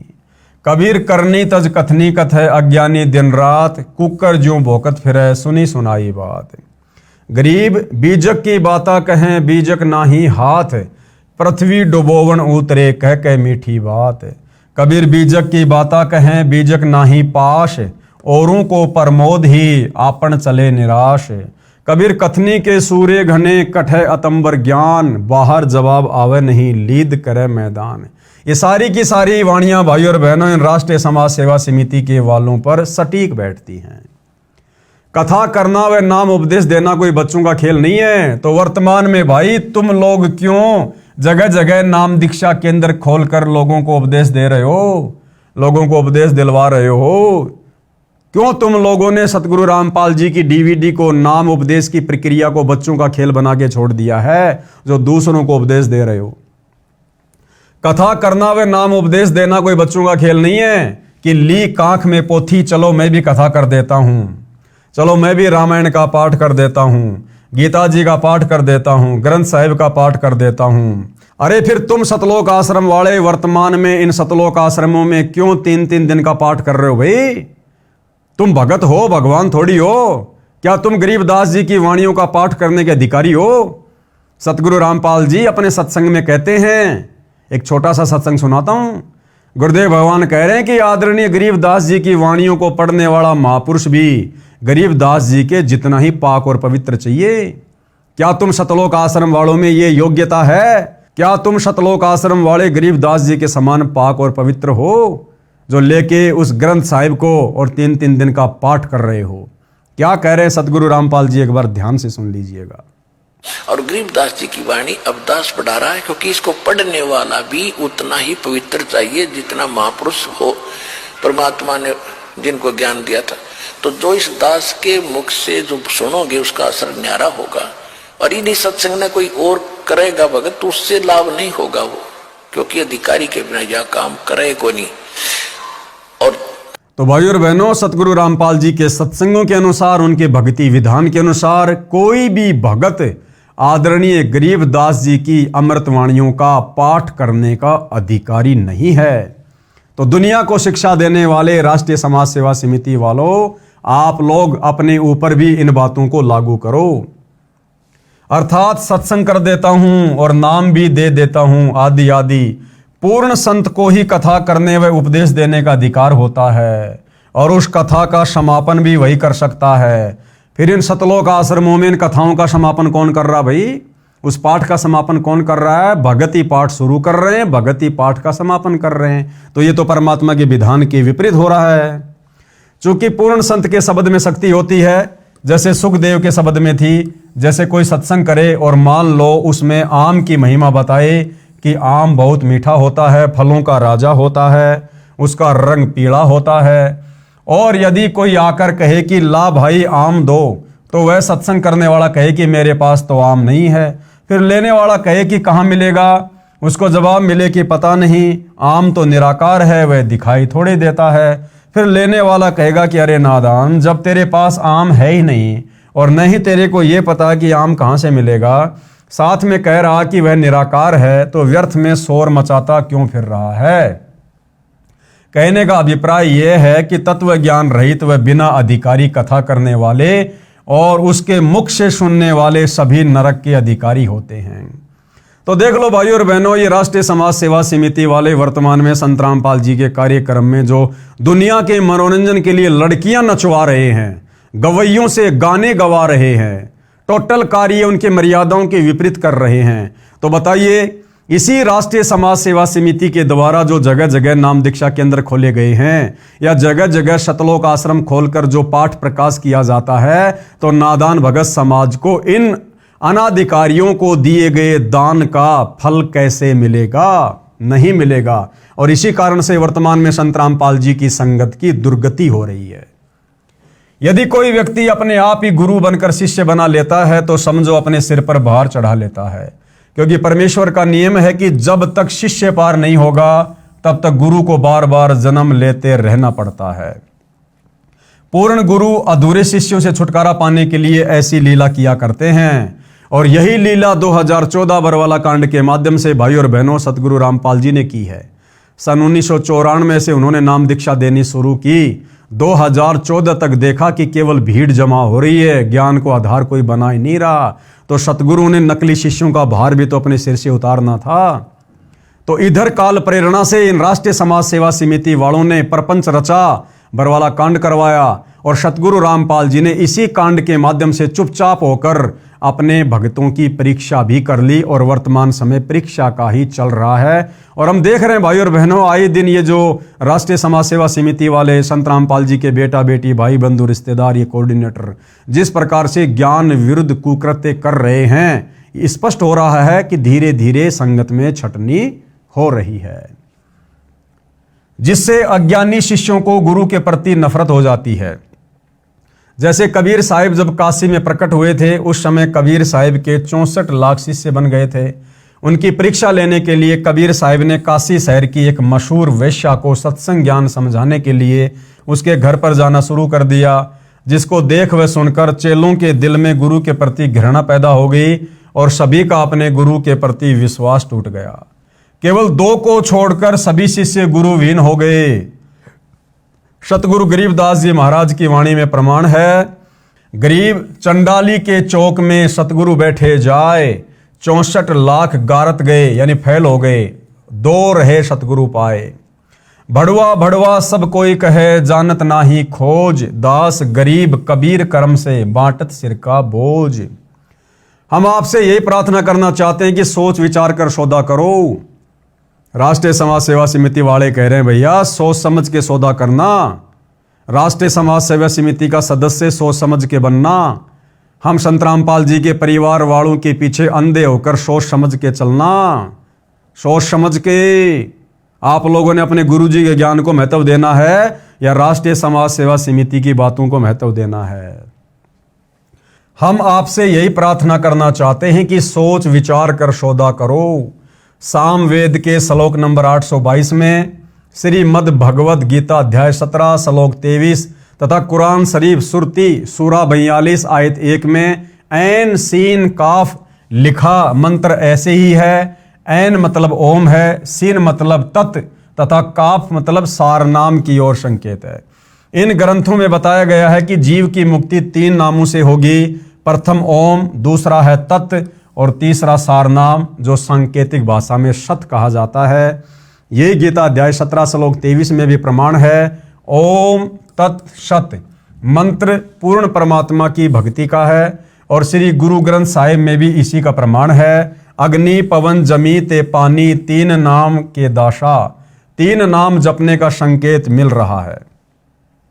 सतनाम सतनाम कोई जाप करने का नहीं है। यानी जो सिख भाई सतनाम वाहिगुरु का रट्टा लगाते रहते हैं, तो सतनाम सतनाम कोई जाप करने का नहीं है। ये तो उस नाम की तरफ संकेत कर रहा है जो एक सच्चा नाम है। इसी तरह ये सार नाम भी जाप करने का नहीं है। ये अन्य मंत्र हैं जो पूर्ण संत देता है, फिर उसका भी जाप करना है। अकेला ओम मंत्र किसी काम का नहीं है। ये तीनों नाम व नाम देने की आज्ञा मुझे मेरे गुरुदेव स्वामी राम देवानंद जी महाराज द्वारा बख्शीश है। क्या कह रहे हैं गुरुदेव? सतगुरु रामपाल जी जो स्वयं कबीर भगवान हैं और उन्होंने नाम दीक्षा आगे देने के लिए किसी से आज्ञा लेने की जरूरत नहीं है, फिर भी भक्ति विधान अनुसार गुरु परंपरा के अनुसार सतगुरु रामपाल जी कह रहे हैं कि ये तीनों नाम आगे दान करने का आदेश भी मुझे मेरे गुरुदेव ने दिया। और भाइयों और बहनों, वर्तमान में ये जो 500-600 नाम दीक्षा के अंदर खोलकर ये नादान भगत जो नाम दीक्षा दिलवा रहे हैं डीवीडी से, क्या इन नादान भक्तों ने अपने गुरुदेव से हिसार जेल में जाकर साक्षात आमने सामने खड़े होकर प्रार्थना करके आज्ञा ली कि गुरुदेव ये राष्ट्रीय समाज सेवा समिति वाले जगह जगह नाम दीक्षा के अंदर खोलकर हम जैसे भक्तों को कह रहे हैं कि आप नाम दीक्षा दिलवाओ। हे गुरुदेव भगवान, आप जी के क्या आदेश हैं? क्या दास ये नाम दीक्षा दिलवा सकता है? क्या किसी एक भी माई के लाल ने इसाल जेल में जाकर प्रार्थना की? नहीं की। भेड़ चाल में, देखा देखी में, जैसा गुरु का परिवार कह रहा है, जैसा राष्ट्रीय समाज सेवा समिति वाले आदेश दे रहे हैं, ये इन आदेशों को गुरु का आदेश मानकर फॉलो कर रहे हैं, जो भक्ति विधान के विपरीत है, विरुद्ध है। जो कबीर साहिब से पीढ़ी दर पीढ़ी चलती आ रही है, पहले आप सत्संग सुनो, सेवा करो, जिससे आपका भक्ति रूपी खेत सवर जाएगा। कबीर मानुष जन्म पाए कर नहीं रटे हरि नाम, जैसे कुआ जल बिना खुदवाया किस काम। कबीर एक हरि के नाम बिना ये राजा ऋषभ हो, और माटी ढोवे कुम्हार की घास न डाले को। इसके पश्चात अपने सवरे हुए खेत में बीज बोना होगा। यानी पहले अच्छे से संत रामपाल जी के सत्संग सुनो, 1 महीना, 2 महीना, 3 महीना, 6 महीना। जब आपको सत्संग अच्छे से समझ में आ जाए, तमाम प्रकार की नियम और मर्यादा निभाने में अपने आप को सक्षम समझ लो, उसके बाद आप नाम दीक्षा लो। जल्दबाजी में नाम दीक्षा लेना मूर्खता है। इसके पश्चात सवरे हुए खेत में बीज बोना होगा। यानी ज्ञान को अच्छे से समझकर फिर नाम दीक्षा रूपी बीज बोना चाहिए। शास्त्रों यानी कबीर साहिब की वाणी, वेद, गीता, पुराण, कुरान, धर्मदास साहिब आदि संतों की वाणी के अध्ययन से मुक्ति नहीं होगी। यानी केवल शास्त्रों को पढ़ने मात्र से, कबीर जी की वाणियां पढ़ने मात्र से मुक्ति नहीं होगी। इन सभी शास्त्रों का एक ही सार यानी निचोड़ है कि पूर्ण मुक्ति के लिए पूर्ण परमात्मा कबीर साहिब के प्रतिनिधि संत, जिनको उनके गुरु द्वारा नाम देने की आज्ञा भी हो, उनसे नाम उपदेश लेकर आत्म कल्याण करवाना चाहिए। यदि नाम नहीं लिया तो क्या होगा? नाम बिना सूना नगर, सूना नगर यानी ये शरीर सोना रहेगा। पड़या सकल में भोर, लूट ने लूटी बंदगी, हो गया हंसा भोर। अदली आरती अदल अजूनी, नाम बिना है काया सूनी। झूठी काया खाल लुहारा, इंगला पिंगला सुषमन द्वारा। कृतग्नि भूले नर लोई, जागट निश्चय नाम न होई। सो नर कीट पतंग भुजंगा, 84 में धर है अंगा। अब नाम दीक्षा भी भाइयों और बहनों अधिकारी गुरु से ही लेनी होगी, अनधिकारी से लेने से बात नहीं बनेगी। जिस प्रकार जगह जगह नाम दीक्षा के अंदर खोलकर सतगुरु रामपाल जी के नाम की आड़ में शतलोक आश्रम वाले वर्तमान में अपना धार्मिक धंधा चला रहे हैं, तो जब तक सतगुरु रामपाल जी सार जेल से बाहर नहीं आ जाते हैं, तब तक हमने उनके सत्संगों को अच्छे से समझना चाहिए। और सत्संगों को सुनना भी सतगुरु रामपाल जी ने बताया एक प्रकार से मंत्र जाप करने का ही फल मिलता है, यानी सुमरण के जितना ही फल मिलता है। यदि बीज नहीं बीजा तो आत्मा रूपी खेत की गुड़ाई अर्थात तैयारी करना व्यर्थ हुआ। कहने का अभिप्राय यह है कि इनसे आपको ज्ञान होगा जो कि आवश्यक है, परंतु पूर्ण गुरु द्वारा नाम उपदेश लेना अर्थात बीज बीजना भी अति आवश्यक है। नाम भी वही जपना होगा जो कि गुरु नानक साहिब ने जपा, गरीबदास साहिब ने जपा, धर्मदास साहिब आदि संतों ने जपा। इसके अतिरिक्त अन्य नामों से जीव की मुक्ति नहीं होगी। इसलिए आप सभी ने नाम उपदेश लेकर अपना भक्ति रूपी धन जोड़ना प्रारंभ करना चाहिए और अन्य सभी को भी बताना चाहिए। जितना जल्दी हो सके उतना जल्दी, चूंकि न जाने कब और किस समय इस शरीर का पूरा होने का समय आ जाए। गुरु नानक देव जी भी कहते हैं, ना जाने काल की कर डारे, किस विधि डल जा पासावे, जिना दे सिरते मौत खुड़क दी, उन्हानू केड़ा हंसावे। कबीर साहिब जी भी कहते हैं, कबीर श्वास श्वास में नाम जपो, व्यर्था श्वास मत खोए, न जाने इस श्वास का आवरण हो के न होए। सतगुरु सोई जो सार नाम दरडावे, और गुरु कोई काम न आवे, सार नाम बिन पुरुष द्रोही। अर्थात जो गुरु सार नाम व सार शब्द नहीं देता है, या उसको अपने गुरु द्वारा नाम देने का अधिकार यानी आज्ञा नहीं है, अर्थात शास्त्रों के अध्ययन से यदि कोई मनमुखी गुरु ये नाम भी देता है, तो भी वह गुरु और उनके शिष्यों को नरक में डाला जाएगा। वह गुरु भगवान का दुश्मन है, विद्रोही है, उसे भगवान के दरबार में उल्टा लटकाया जाएगा। अब भगत समाज में नकली गुरुओं संतों द्वारा एक गलत धारणा फैला रखी है कि एक बार गुरु धारण करने के पश्चात दूसरा गुरु नहीं बदलना चाहिए। जरा विचार करके देखो कि गुरु हमारे जन्म मृत्यु रूपी रोग को काटने वाला वैद्य होता है। यदि एक वैद्य से हमारा रोग नहीं कटता है तो हम दूसरे अच्छे वैद्य डॉक्टर के पास जाएंगे जिससे हमारा जानलेवा रोग ठीक हो सके। जैसे धर्मदास साहिब के पहले गुरु श्री रूपदास जी थे, लेकिन जब धर्मदास जी को पता लगा कि ये गुरु पूर्ण मुक्तिदाता नहीं है तो तुरंत त्याग कर पूर्ण ब्रह्म परमेश्वर सत्य पुरुष कबीर साहिब को अपना गुरु बनाया और पूर्ण मोक्ष सत्यलोक में प्राप्त किया। ठीक इसी प्रकार अधूरे गुरु को तुरंत त्याग देना चाहिए। झूठे गुरु के पक्ष को तजत न कीजिए वारी, गरीब बिन उपदेश अचंभ है, क्यों जीवित है प्राण, बिन भक्ति कहाँ ठोर है नर नाही पाषाण। गरीब एक हरि के नाम बिना नारी कुतिया हो, गली गली भोकत फिरे टूक न डाले कोई। गरीब बीबी पड़दे रहे थी ड्योडी लगती बार, गात उगाड़े फिरती है बन कुतिया बाजार। गरीब नक बेसर नक से बनी पहरत हार हमेल, सुंदरी से सुनही यानी कुतिया बनी सुन साहिब के खेल। कबीर हरि के नाम बिना राजा ऋषभ हो, माटी लदे कुम्हार के घास न डाले कोई। कबीर राम कृष्ण से कौन बड़ा, उन्हों भी गुरु कीन, तीन लोक के वे धनी गुरु आगे अधीन। कबीर गर्भ योगेश्वर गुरु बिना, लाग्या हरि की सेव, कहे कबीर स्वर्ग से फेर दिया सुखदेव। कबीर राजा जनक से नाम ले, कीनी हरि की सेव, कहे कबीर बैकुंठ में उल्ट मिले सुखदेव। कबीर सतगुरु के उपदेश का लाया एक विचार, जय सतगुरु मिलते नहीं जाता नरक द्वार। कबीर नरक द्वार में दूत सब करते खेचातान, उनते कभू न छूटता फिर फिरता चारों खान। कबीर चार खाने में भरमता, कभू न लगता पार, सो फेरा सब मिट गया सतगुरु के उपकार। कबीर सात समुद्र की मसी करूं, लेखनी करूं बनराय, धरती का कागज करूं, गुरु गुण लिखा न जाए। कबीर गुरु बड़े गोविंद से मन में देख विचार, हरि सुमरे सो रह गए गुरु भजे हुए पार। कबीर गुरु गोविंद दोनों खड़े काके लागू पाए, बलिहारी गुरु आपने जिन गोविंद दिया मिलाए। कबीर हरि के रूठत्या गुरु की शरण में जाए, कबीर गुरु जय रूठ गया फिर हरि नहीं होत सहाय। अब आगे भाई और बहनों, नाम कौन से राम का जपना है?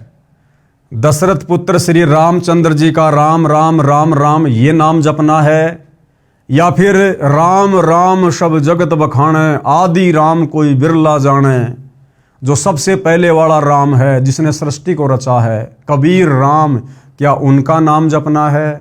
उनका नाम जपना है तो उनका नाम कौन सा है? उस नाम का प्रमाण कहाँ है? वो नाम किन किन महापुरुषों ने आज से पहले जपा है? क्या उस नाम के जपने से किसी को मुक्ति भी प्राप्त हुई है? और वर्तमान में वो राम का नाम देने का अधिकारी गुरु कौन है?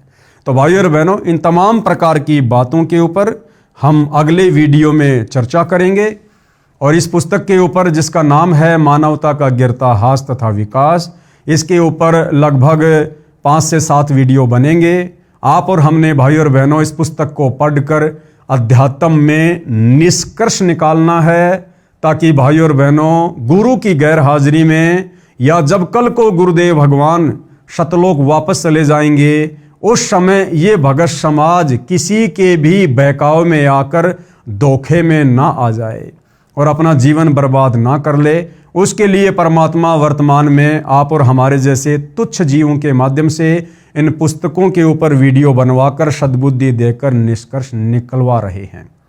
तो वर्तमान में आप और हम भगत भाई बहनों ने भी हिसार जेल में बैठे हुए परम पूज्य गुरुदेव भगवान की गैर हाजिरी में हर प्रकार से सोच समझ कर विचार करके आप और हमने भक्ति मार्ग पर फूंक फूंक के कदम आगे रखना है और अपने अन्य भगत भाई बहनों को भी ये जानकारी उपलब्ध हो, उसके लिए इन वीडियो को हमने ज़्यादा से ज़्यादा आगे भी फैलाना है। तो भाई और बहनों, आज के वीडियो में केवल इतना ही।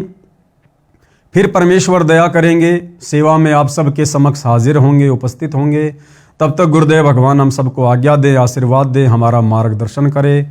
बंदी छोड़ सतगुरु रामपाल जी परमेश्वर जी की जय हो।